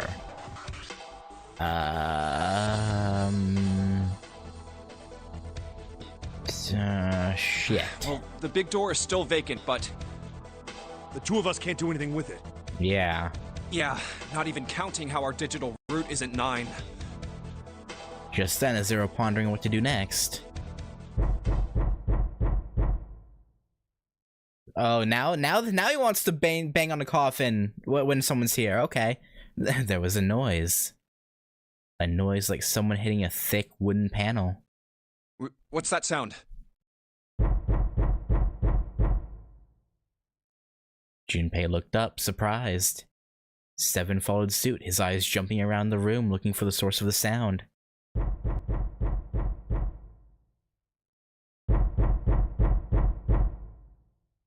It's coming from over there. It wasn't long before they found the altar. Or more precisely, what was on it. The coffin. Yeah. Let's open it. How? By force! I don't think that's gonna happen. Yeah, it looks like it's a puzzle. There's a whole keypad and everything. Well, you never know till you try, right? Yeah, fair enough. The only necessity for success is the willingness to suffer 1,000 failures. Who said that? Me? I forget. Oh, yeah. Anyway, we've got to try. It doesn't inspire much confidence. But, alright. Junpei and Seven leapt at the coffin. They grabbed hold of what purchase they could find and pulled.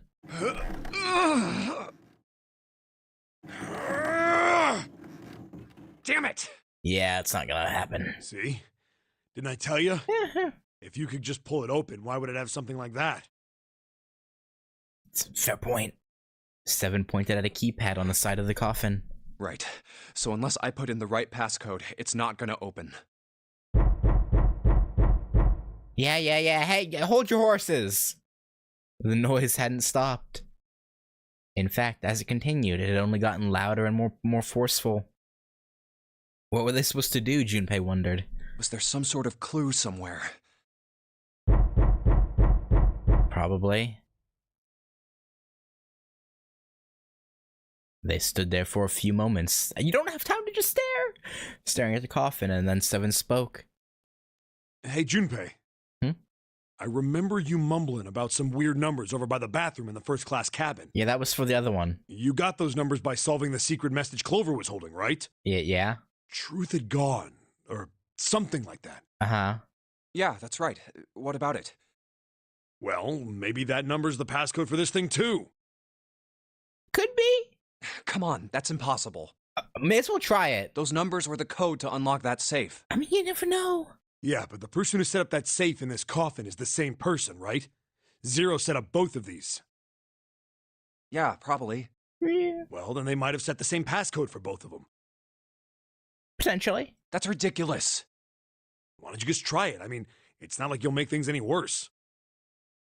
It'd just be a waste of time. There's no way they're the same number. Arguing about it is a waste of time. How do you know that? You never know until you try. The only necessity for success is the willingness to suffer 1,000 failures. Yeah, remember, Junpei? You said it yourself. Who said that? You. True. Fine. He knelt down in front of the keypad and looked at it. Perhaps because he'd repeated them so many times before, the numbers came easily to Junpei's mind. 1438-3421. Quickly, he typed them in.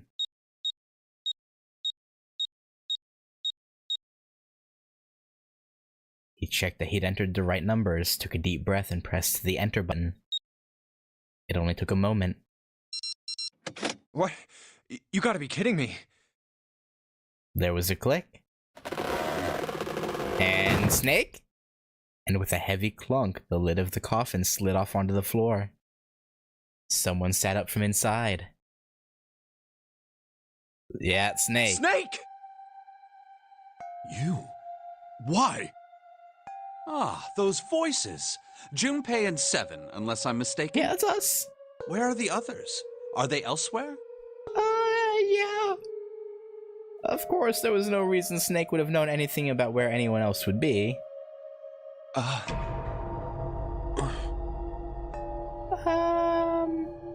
Junpei and Seven looked at one another. That was a great deal he needed to know, but... yeah, your sister's dead. They had to tell him something, however, so they began to talk. Snake explained to them how he came to be locked in the coffin. Apparently, he'd been hit with some sort of knockout gas, and Junpei and Seven explained what had happened to the rest of them. I see. I believe I got the gist of everything. Yeah? Have I been sufficiently caught up? Assuming you're not panicking, I'm gonna guess they haven't told you the very important thing. No, there was one thing they kept from him. There was one thing, however, that neither Seven nor Junpei could bring themselves to say. That Ace had killed Clover. They feared that if Snake knew, he might well go insane. Yeah. Oh, he definitely heard the the stutter in your voice. 100%. They decided as much by a look the moment Snake had climbed out of the coffin. But that still doesn't explain why you were trapped in here. We've still got no clue about Zero's true identity, let alone why the hell he's doing all this. Why did he put Guy X in Snake's clothes? Is all this stuff somehow related to that nonary game that was played 9 years ago? Definitely. Definitely. Hey, Snake, do you know anything? Junpei put the question to Snake. His answer was less than illuminating. What are you talking about? I apologize, but I have no idea what you're saying. Sure you don't. It seemed as though Snake was, perhaps, not being entirely honest. But that knowledge did Junpei and Seven little good. Oh, come on, just tell us if you know. I don't know what to tell you. How can I know something I don't? No matter how many times they asked, he insisted that he knew nothing. It was becoming clear that Snake wouldn't give in, and every second they spent asking him was a second wasted. This is bad. We're running out of time. We need to go after Ace. However, they stood in silence, the overpowering atmosphere of the chapel almost stifling. Junpei, Seven, and Snake simply stood, at a loss for what they should do next. What do we do now? He glanced over at Snake's wrist. Sure enough, he could see the 2 on the bracelet on Snake's wrist. The 3 of us can't make a digital root of 9. Yeah. Yeah, we just get 5. We're stuck here then. Oh. Hey, I just remembered something. Okay. Seven began patting his pockets as if he were checking to see if it... Oh! The thing he borrowed from Clover's body.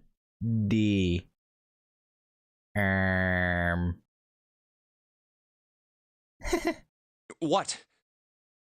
What is it? You maybe shouldn't say it out loud, Seven. I found something earlier. Uh-huh. What did you find? This. He'd finally found the pocket he wanted, and his hand dove into it. Seven pulled out something round and metal. Oh, the 0! Okay. There was no mistaking the number glowing at them from the face like a cartoon eye. 0. Zero's bracelet. What did you say? Are you saying that 7 has the number 0 bracelet? Yeah. Yeah. Where did you get that? Snake's question was innocent enough, but if he learned the truth, if he'd been able to see, he would have noticed Seven look away. Clover gave it to me. But you said you found it, and I'm sure Snake's gonna notice that discrepancy. She did? Yeah. Uh-huh. How did she come by it? Well, she found it. See, on the other side of door 1, A-deck, the captain's quarters. She asked me to hold on to it because it was too big and bulky for her to be lugging around. Right. He's lying. Yeah? Like, we know he's lying, Junpei. Okay. Junpei could tell right away that Seven wasn't telling the truth. He even told us earlier. I haven't actually looked at it yet. Didn't want to disturb the crime scene, you know? Basic stuff. Well, I did borrow one thing. Mm-hmm. He probably said that so Snake doesn't find out. Yes, obvious. Okay. All right, Junpei. Been nice knowing you. What? Wait, what? 7 plus 2 plus 0 equal... Fuck you! What the fuck? Come on, man. I'm just kidding. Okay, I was about to fucking say, like, what the actual fuck? Still, just in case, I want to make sure the Zero bracelet gets picked up by the Red. Okay. Snake, give me a hand, all right? Without waiting for a response, he started walking toward the door. Junpei and Snake followed him quietly. Before long, they found themselves in front of the larger of the two doors. Seven and Snake put their palms on the Red. Once they'd done that, Seven put the number 0 bracelet on the scanner panel as well. A third asterisk appeared on the screen. 7 plus 2 plus 0 equals 9. Now they just needed to pull the lever and the door would open. Huh? Why isn't it opening? Well, the third asterisk lit up, so... it must have registered the 0 bracelet. Maybe it isn't actually 0. Huh? What? That bracelet may not actually produce the number 0 when scanned. Potentially. That is what I'm saying. What if it's 10? No, that wouldn't make any sense. Why don't we try a few different combinations? Perhaps we can determine what number that bracelet actually contains. Oh, got it! Junpei nodded. They decided to use the following combination. Okay, I guess I'll do Snake, Junpei, the bracelet. Let's try Snake, me, and the bracelet. 2 plus 5 equals 7. If this combination works, then the number for this bracelet is 2. Mm-hmm.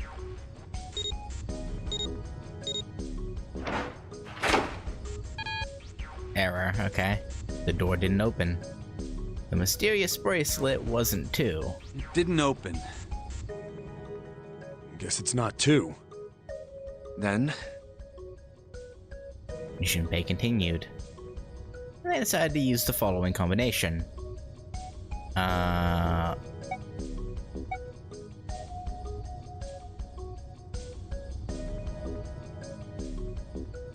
Yeah, try all of them, sure. Let's try all 3 of us and the bracelet. Snake plus Junpei plus 7. And yeah, If this combination works, then the number for this bracelet is 4.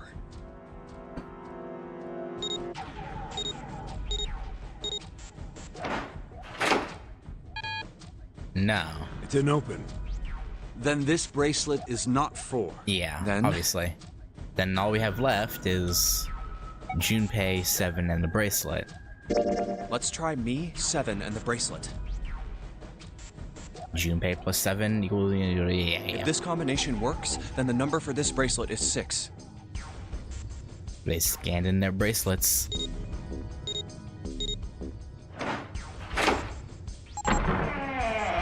Okay. It opened.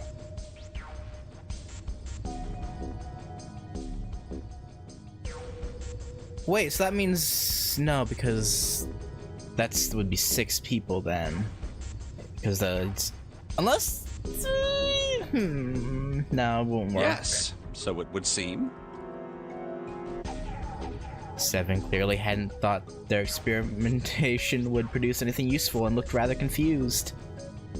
And Snake was, as usual, calm and smug.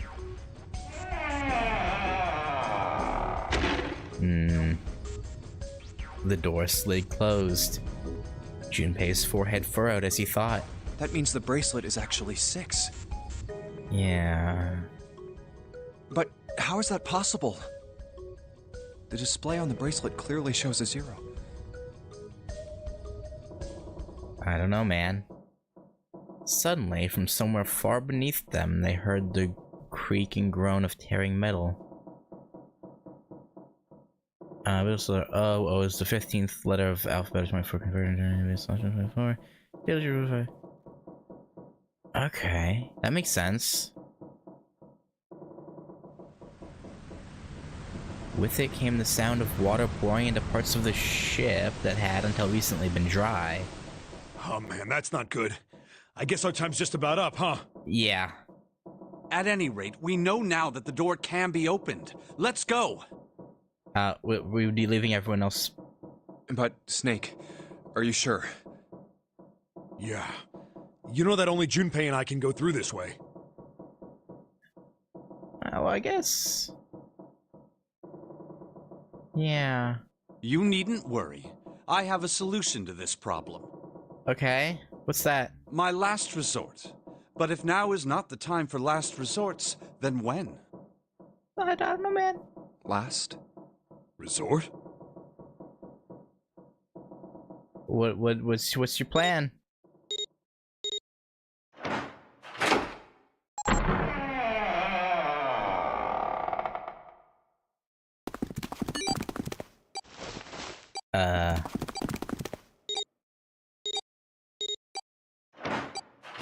Okay, I guess we'll see.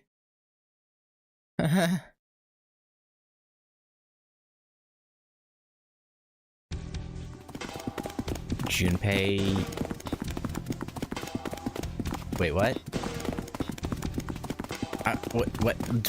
They're just not gonna explain. What? Hello? Junpei, Seven, and Snake ran full tilt down a long, straight hallway. They were headed for the stern of the ship and had no time for distractions. As they ran, Seven spoke. Gotta admit, you really surprised me there, kid. I couldn't figure out how the hell you were gonna get out of that one. How come you didn't do that right off the bat? As I told you, it was a last resort.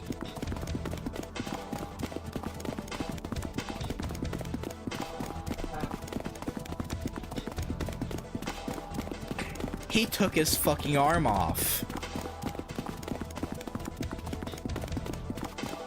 He took his prosthetic arm off and left it outside the door so it didn't register as going through.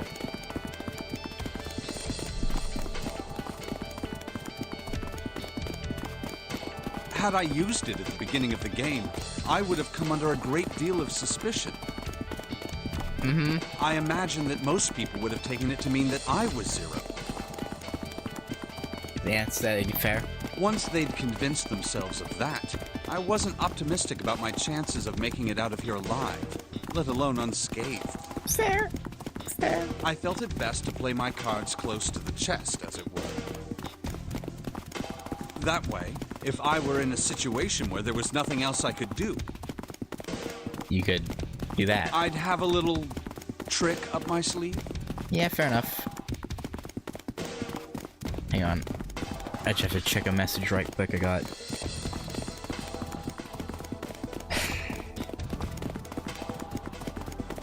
One second. Okay, that's fine. I'd just take my bracelet off. Yeah. Snake's plan had been simple but effective. He'd simply removed his bracelet. How? To Junpei, it had looked as though Snake had simply crushed the bones of his hand until they were small enough to fit through. Oh no, he didn't take the prosthetic arm off, he just dismantled that. Okay, I see. Of course, that would have been practically impossible, so how'd he done it? My brother's left arm I know. It's not like a normal person's arm. It's fake. It's not a real arm. I like how we're just abandoning Santa in June. Like, they're like, see ya, like, bye.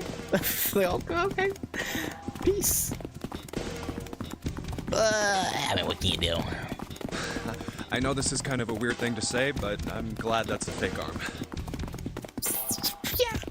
Don't have to be afraid of the door if you don't got a bracelet. You are correct.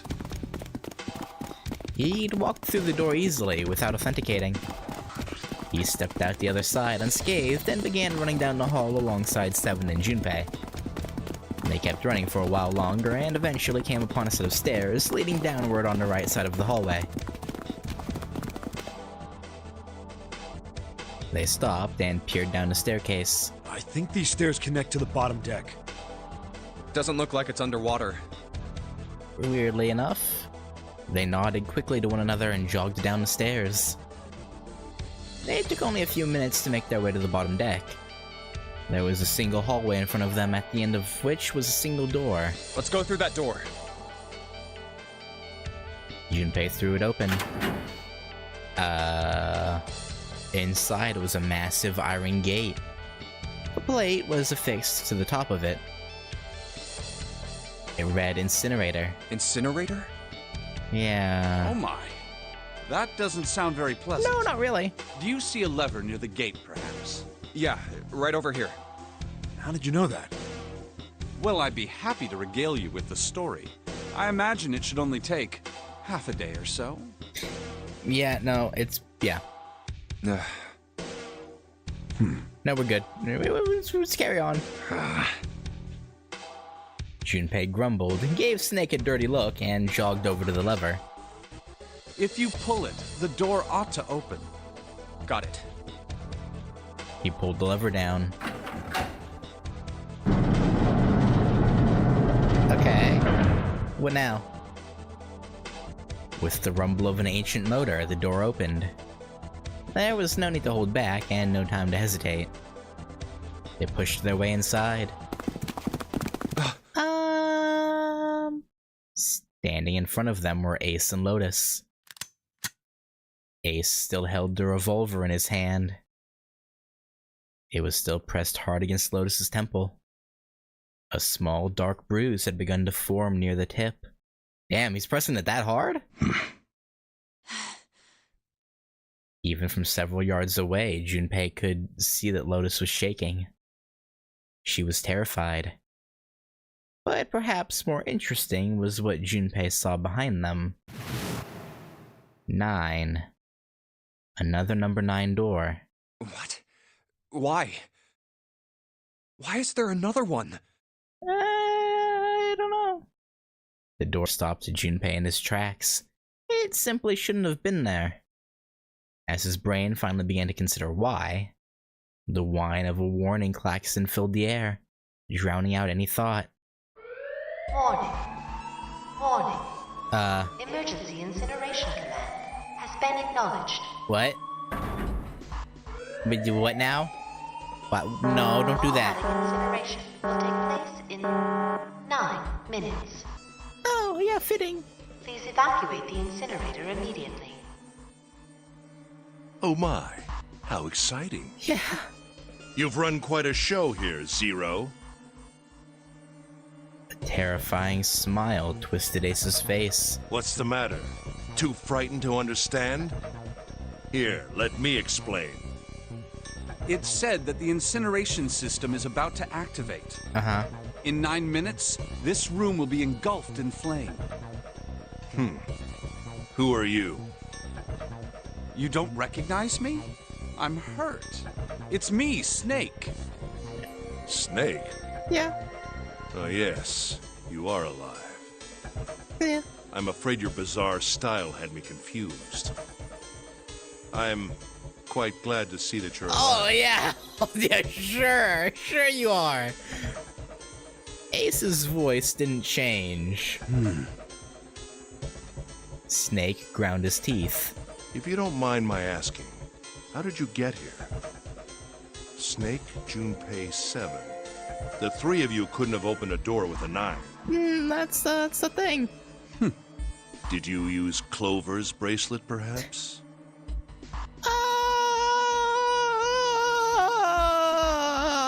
7.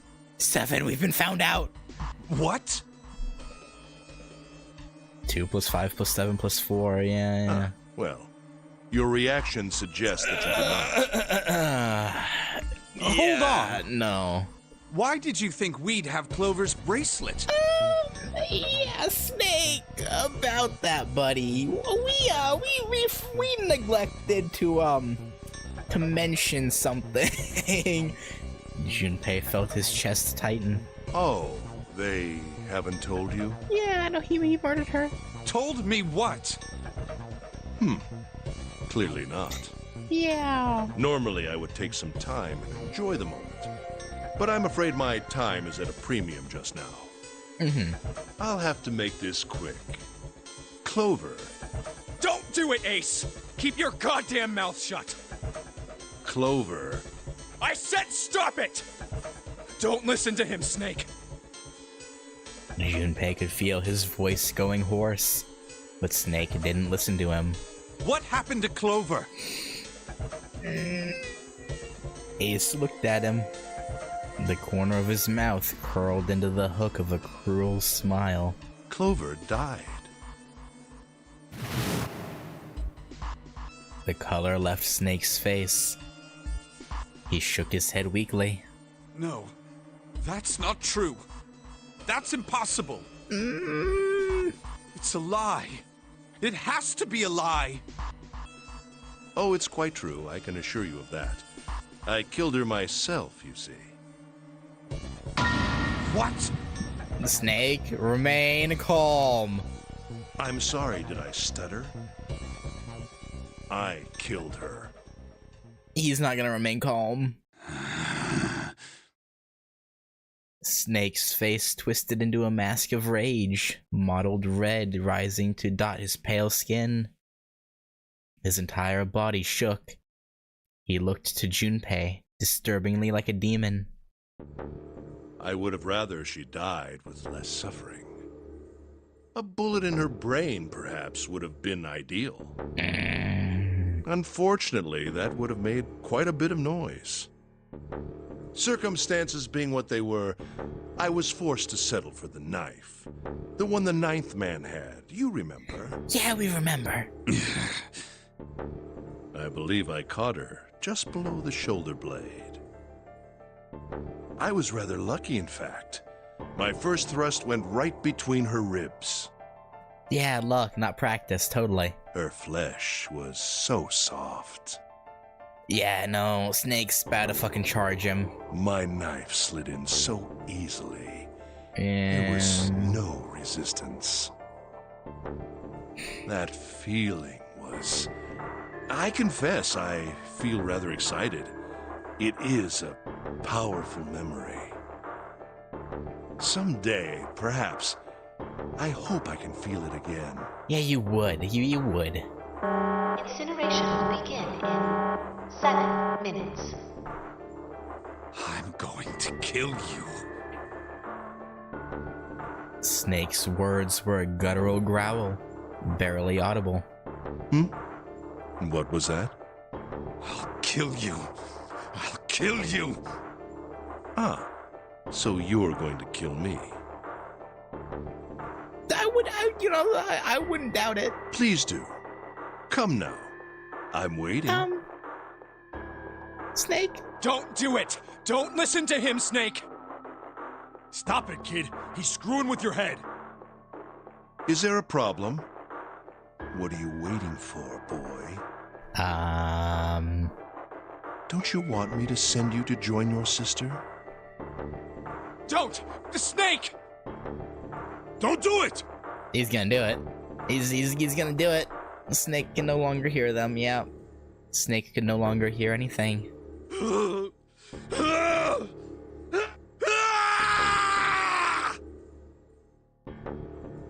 That was a bad choice. Snake moved like a bolt of lightning.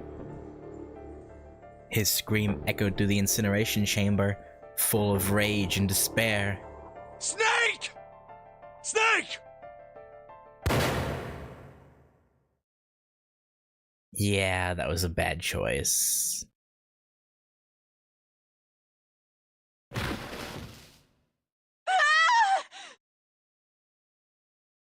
Yeah, I figured. I that's what I thought earlier, to be honest. As soon as it, yeah, I didn't say anything, but that immediately came to mind when Junpei broke it down about Snake. That's what I figured. Another scream filled the room. It was Lotus. She ran across the room toward Junpei, her eyes wide with terror. Lotus! Hurry! This way! Snake's ill-fated attack had loosened Ace's grip on her, and she'd made a run for it. She reached Seven and Junpei and ducked behind them. Yeah. Incineration will begin in 5 minutes. So what are we doing here, Ace? Give me the woman. No, I don't think so. He raised the gun. I need her. Without her bracelet, I will be unable to open this door. That's tough luck. Quickly now! I don't have time for your shenanigans. You know, we're closer to the exit. We could just duck out of here. In the center of the room, Snake's body lay eerily still. He looked like a human larva, prone and vulnerable on the floor. I see. Then it would seem I have no choice. The rest of you must die as well. Fortunately, I have 5 bullets left. One for Junpei, another for Lotus, and the last 3 for that lump of idiotic man you call Seven. It probably would take more than that to put Seven down, to be honest. I will take Lotus's body with me and leave this room. Incineration will begin in 4 minutes. Well, it looks as though our time together is at an end. I rather enjoyed playing with you. Damn it! Junpei could see Ace's finger tighten. He could see it begin to squeeze down on the trigger. His body tensed, preparing for the catastrophic impact of hot lead against human flesh. Goodbye. Then it happened. Kill you! Snake stood up. Yeah, he ain't dying that easily. What? No, that's impossible. For the first time, Ace's composure broke. With obvious effort, Snake lunged forward 1 step closer to Ace. Then another. He looked for all the world like a zombie. I'll kill you. I'll kill you. His voice was the mournful wailing of the undead. Stay away from me! Get back! I don't know why you're so terrified. Realistically, you could just shoot him in the head and then you still have 2 for 7, but you know, okay. Stop! If you come any closer, I'll... Get away from me! Little by little, Ace was retreating. Snake didn't stop. He continued his stiff, inexorable approach, his eyes twin pools of pure fury. Listen to me! I said don't come any closer! He's not gonna listen. Shit! You bastard!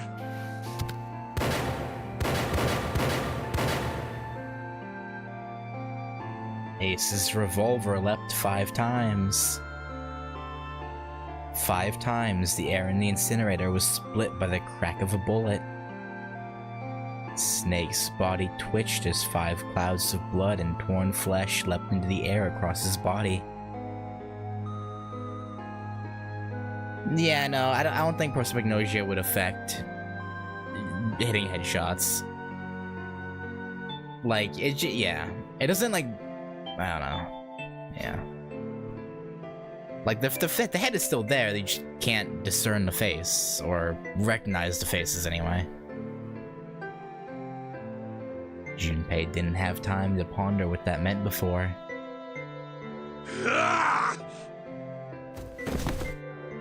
And then his strength was gone. His legs crumbled and his broken and battered body slid to the floor. Incineration will begin in 3 minutes. You don't have any more bullets left, Ace. Finally, you're... But Snake wasn't done. I'll kill you. Even as the pool of blood beneath him grew, he began to move. He half crawled, half slid toward Ace.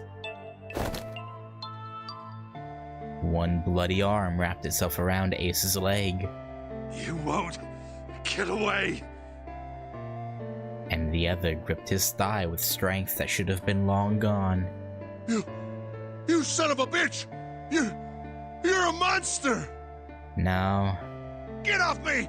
Let me go, damn you!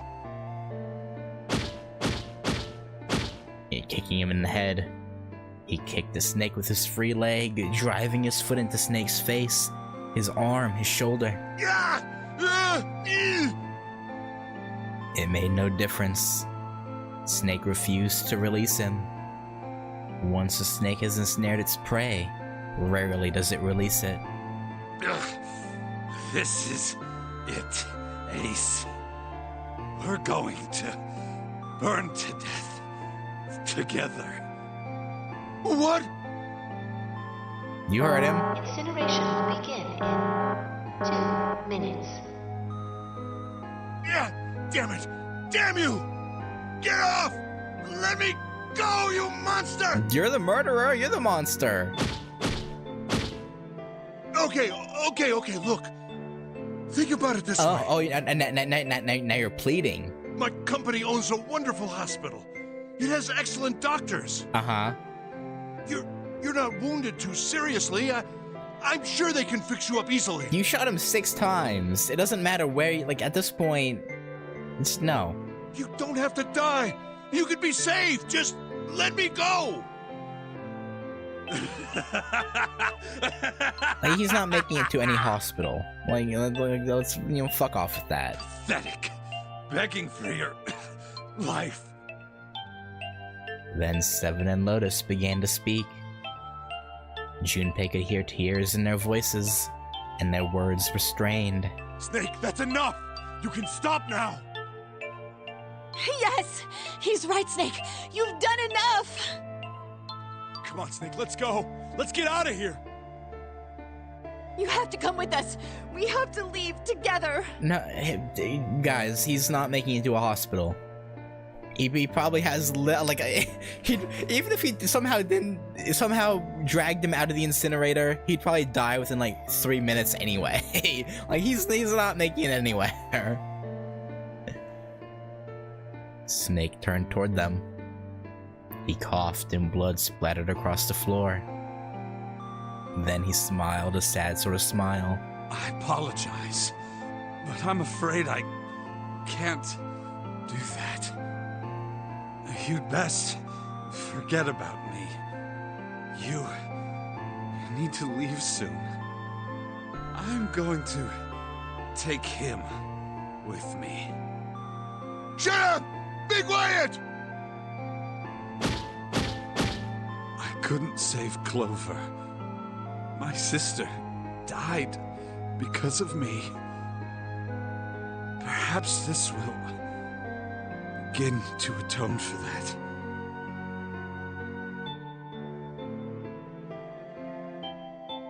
Maybe why would he say because of me? Perhaps in the afterlife, she can forgive me. Now go.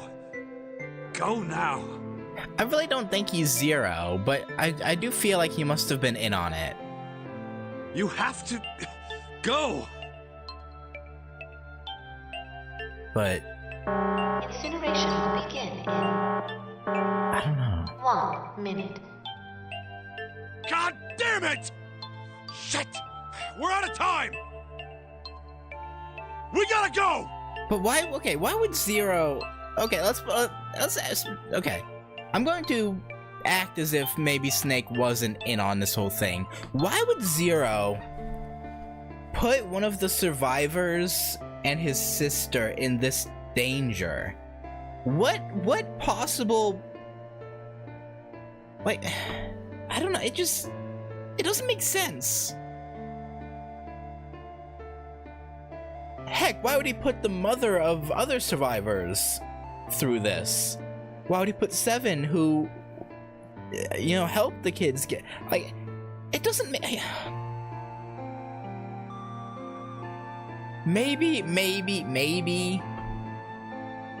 Zero thought them seeing the people responsible for the horror die would be, but why would they even risk that? I don't know. This seems really weird. Seven ran toward the exit. Lotus followed him. But Junpei couldn't move. There were white lines down Snake's cheeks where his tears had washed the blood away. He was broken, body and soul, and Junpei felt as though half of his own heart had been torn out. His eyes stung, and he tried desperately to swallow to clear the lump in his throat. Junpei, what are you doing? You have to get out of here now! Junpei's chest tightened, pulled taut by anger, misery, and a cold feeling of emptiness. Pure emotion surged through his heart, alongside the torrent of blood. He could feel it building, a tremendous wave growing taller and taller and taller.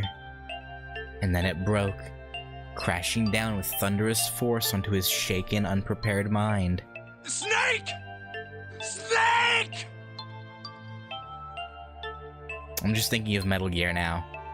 Snake! Sorry, I couldn't help it. That has to be a Metal Gear reference, right? There's no way. Junpei's rational mind was... There has to be a Metal Gear reference.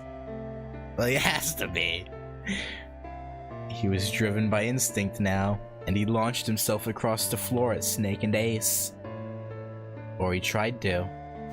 Wait! Don't be an idiot, Junpei! Oh, he's right, Junpei. Listen to Seven. He felt a hand grab him from behind. It was Seven.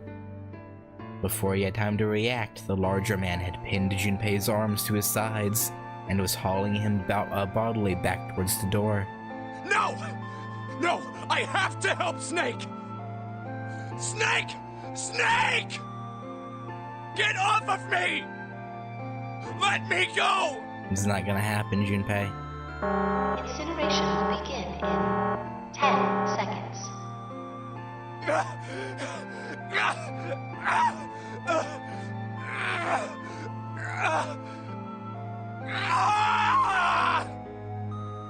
Seven, 6. Damn it, I don't get a choice, kid! Don't blame me for this, alright? Punched him in the head.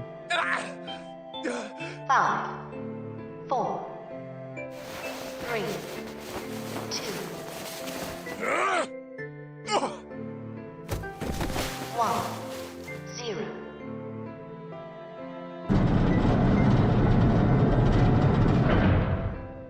Yeah, fair enough. 2 and 3 are locked down. Beginning incineration. It's 2 and 3. Oh, I guess the inner doors, maybe? Junpei felt Seven's fist bury itself deep in his stomach, and then his legs turned to mush. Seven scooped them up in the same motion and leapt through the door. It slammed shut behind them. Junpei struggled to shaky feet. He glanced over to see Lotus only a short distance away. Junpei ran to the door. He's... There was a small window cut into it. Inside, he could see Ace and Snake. Shit! Damn you all! Why? Why? Well, you kind of deserved it. Why me? I don't deserve... You killed someone! 2 people, technically. 3. Well, yeah. This! Answer me! Answer me, Zero! Why? Why? Again, murder and the fact that you were the main orchestrator of the original Nonary game. Zero! Zero!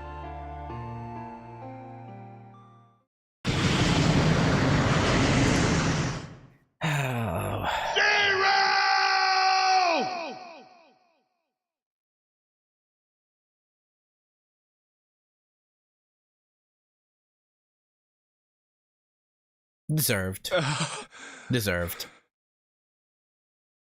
He didn't know how much time passed. He didn't know how long he stood there in front of the incinerator.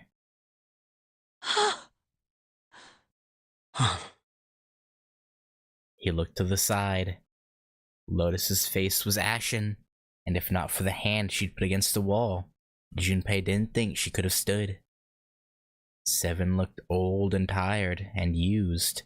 His eyes stared at the floor, seeing nothing. Junpei said nothing. He simply began to walk toward the open door, and the hallway they'd come down earlier.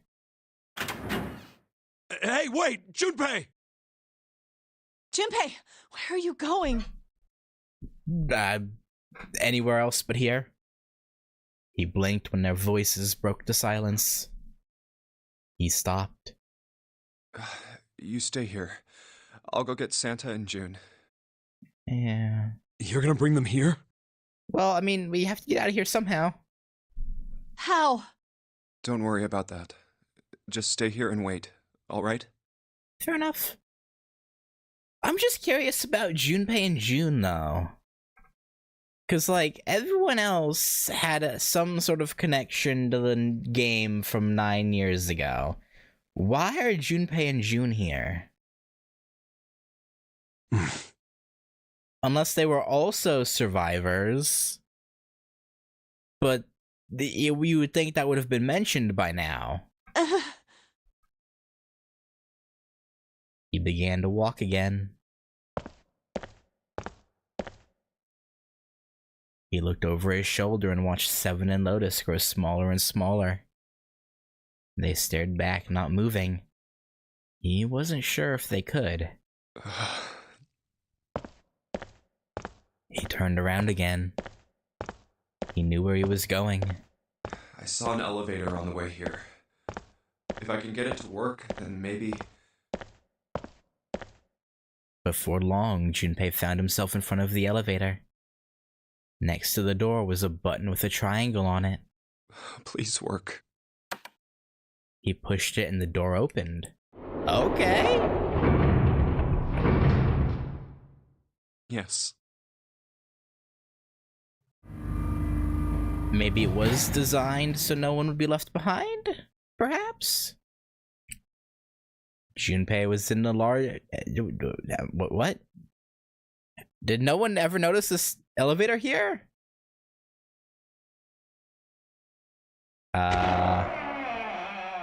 June! Santa! He kept calling and walked to the center of the room. Dark Souls true. What the hell? But try as he might, he couldn't find them.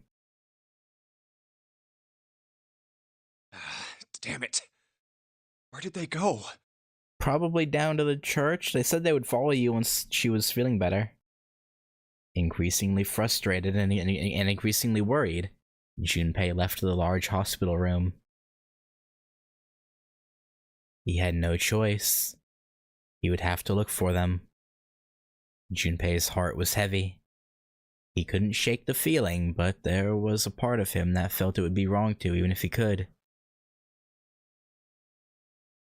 He just... No, it said... When it opened, he was literally in a tucked away corner that looked into the hospital room. It opened up in the hospital room. And then he walked to the center of it.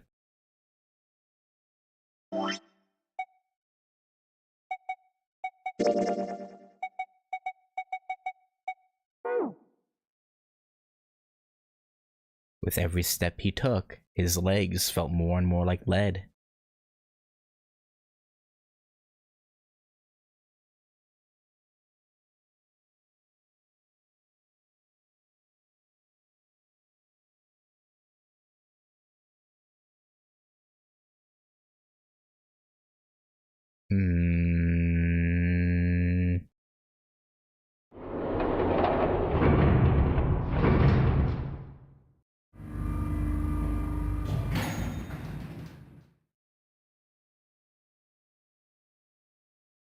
Yeah, they're gonna be here, right?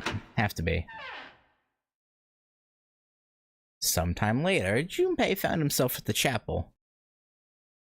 He stepped inside, expecting to find nothing. But there, on the red carpet in the center of the room... June? No, codenames didn't matter any longer. She was Connie. Connie! Junpei cried her name and ran. Like lightning, he ran across the room toward her. Connie! He stumbled to a stop. As he looked down at her body lying so still on the floor, he felt the icy grip of fear upon his heart. She was still. So very still. No. It can't be. It's impossible.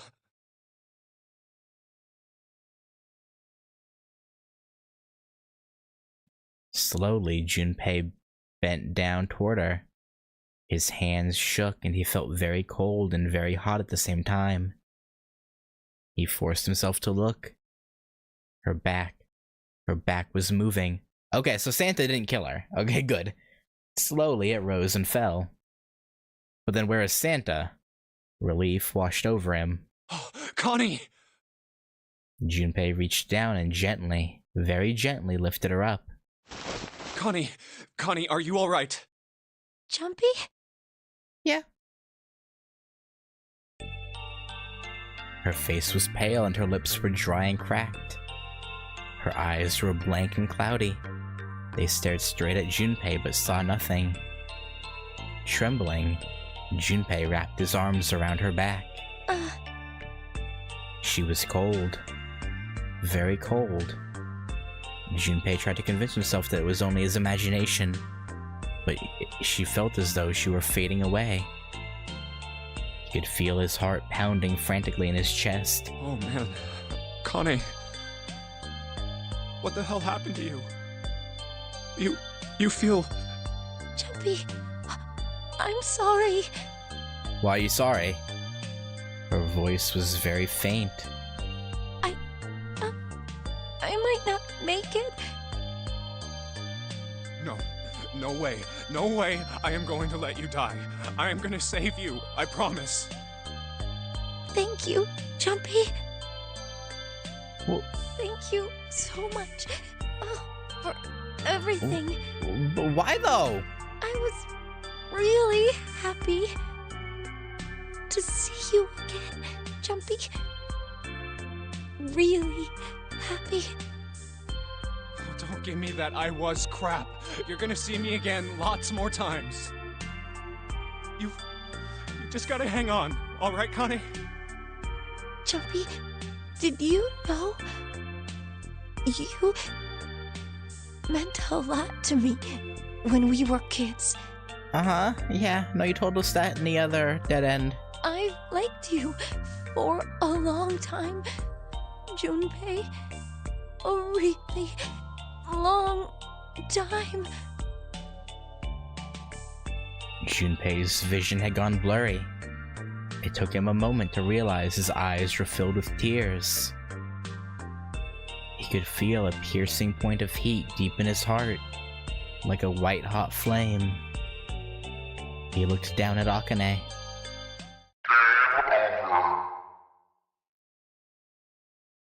There was a crack of static from above his head and a voice spoke. 0. You son of a bitch! Where are you hiding? Junpei frantically scanned the ceiling for the source of the voice.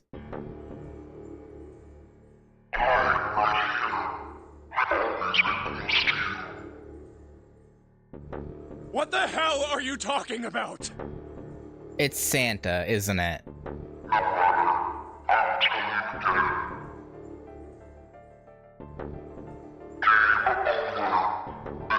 But then how would he have done it when, unless the first one was recorded and he... No. No, it hasn't. I'm not gonna let it end yet. I'm gonna get out of here with Connie. Is it? Why?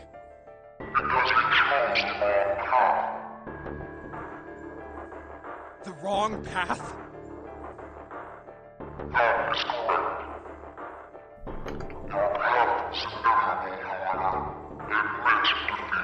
Again, I get you have beef with Ace, right? And the Ninth Man. Okay, sure. Why are you... What's the point of everyone else being here?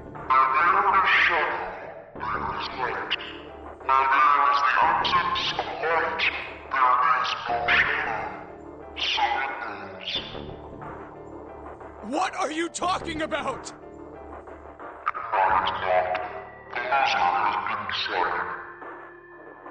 I told you! I am not gonna lose! No, you misunderstand. You have lost. I have lost. What? What? Junpei didn't have time to ponder what that meant before he heard the door slam shut behind him. He spun around. There was no one there. Was it Zero? Connie, wait here. I'll be right back, I promise. She managed a single nod. Junpei laid her back down gently and leapt for the door.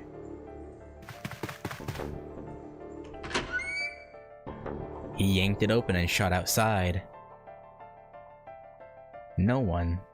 I mean, Santa, okay, assuming Santa's sister is the one kid who died, right? It would make sense that he would want revenge.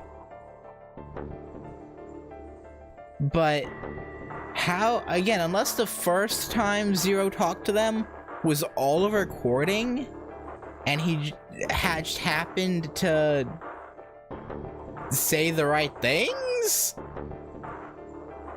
Like, cause it seemed like he was answering questions when they were, so that would, what? The hole was empty, there was nothing moving anywhere. Damn it. Where are you? It doesn't matter. I need to get Connie out first. He didn't want to leave Connie alone any longer than he had to, so Junpei turned around and headed back to the chapel. Connie! She wasn't there. She wasn't anywhere. She'd been lying there on the floor just moments before. What? And now she was gone. What? Oh God. No. No. Where is she? Connie. Connie! Connie! What the fuck? Connie! His cry split the heavens themselves. He screamed until his voice gave out.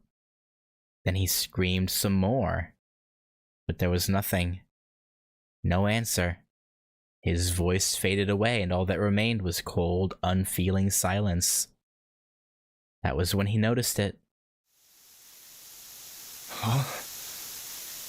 A strange smell. One he'd smelled before. Wait. This is... the knockout gas. White smoke. 9 seconds later, Junpei's mind winked out.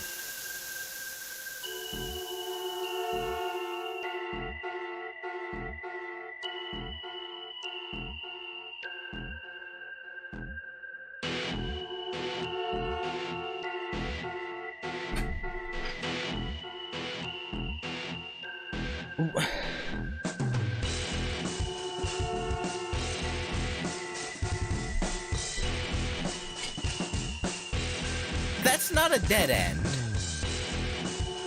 Right?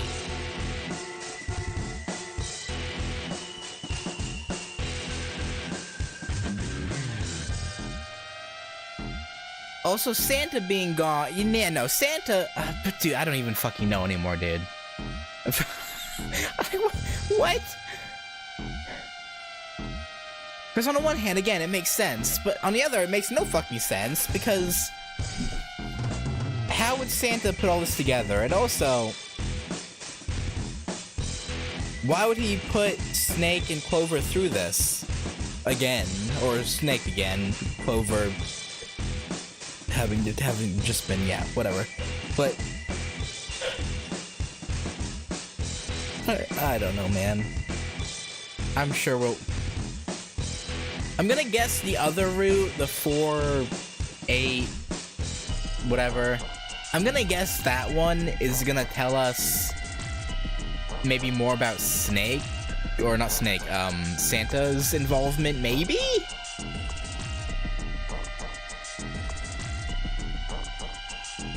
That's my best guess. The end, or is it?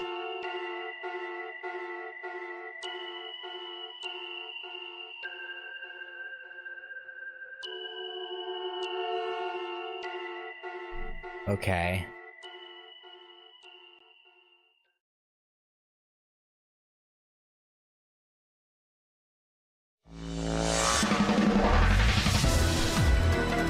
Yeah, I'm gonna skip that. Would you like to save the info you obtained during this playthrough? After saving, the game will restart from the beginning. Yes.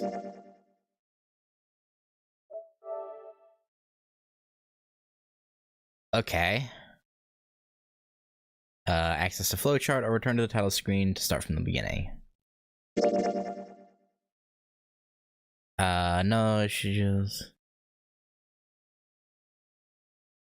Okay.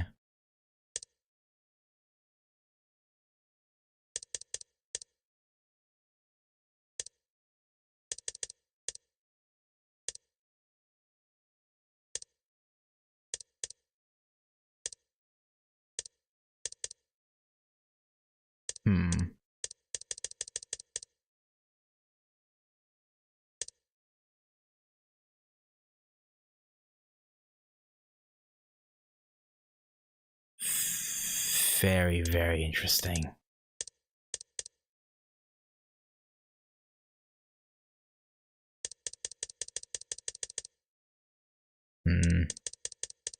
Okay.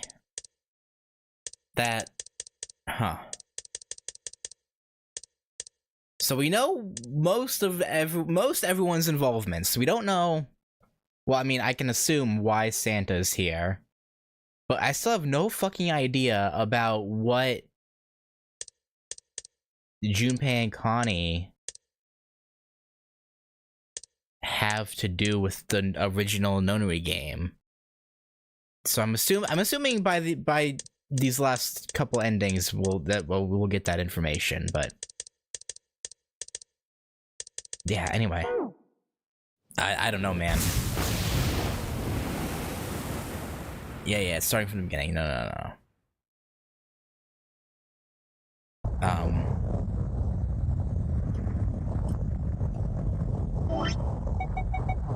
Save. Not able to save down.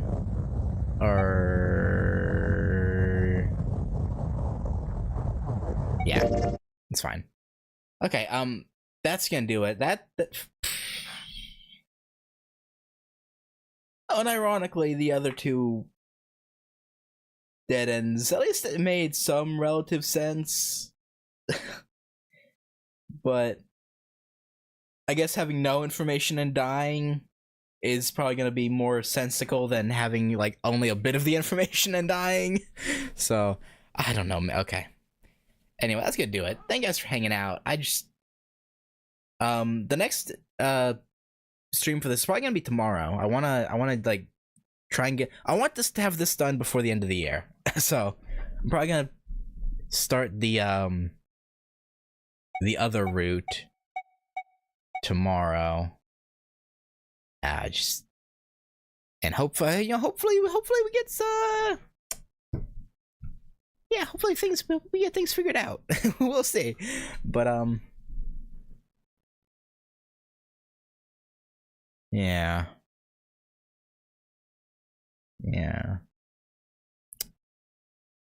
Okay, but yeah, anyway, again, thanks for hanging out, and yeah. I'll catch you guys later for more weirdness, I guess. Peace.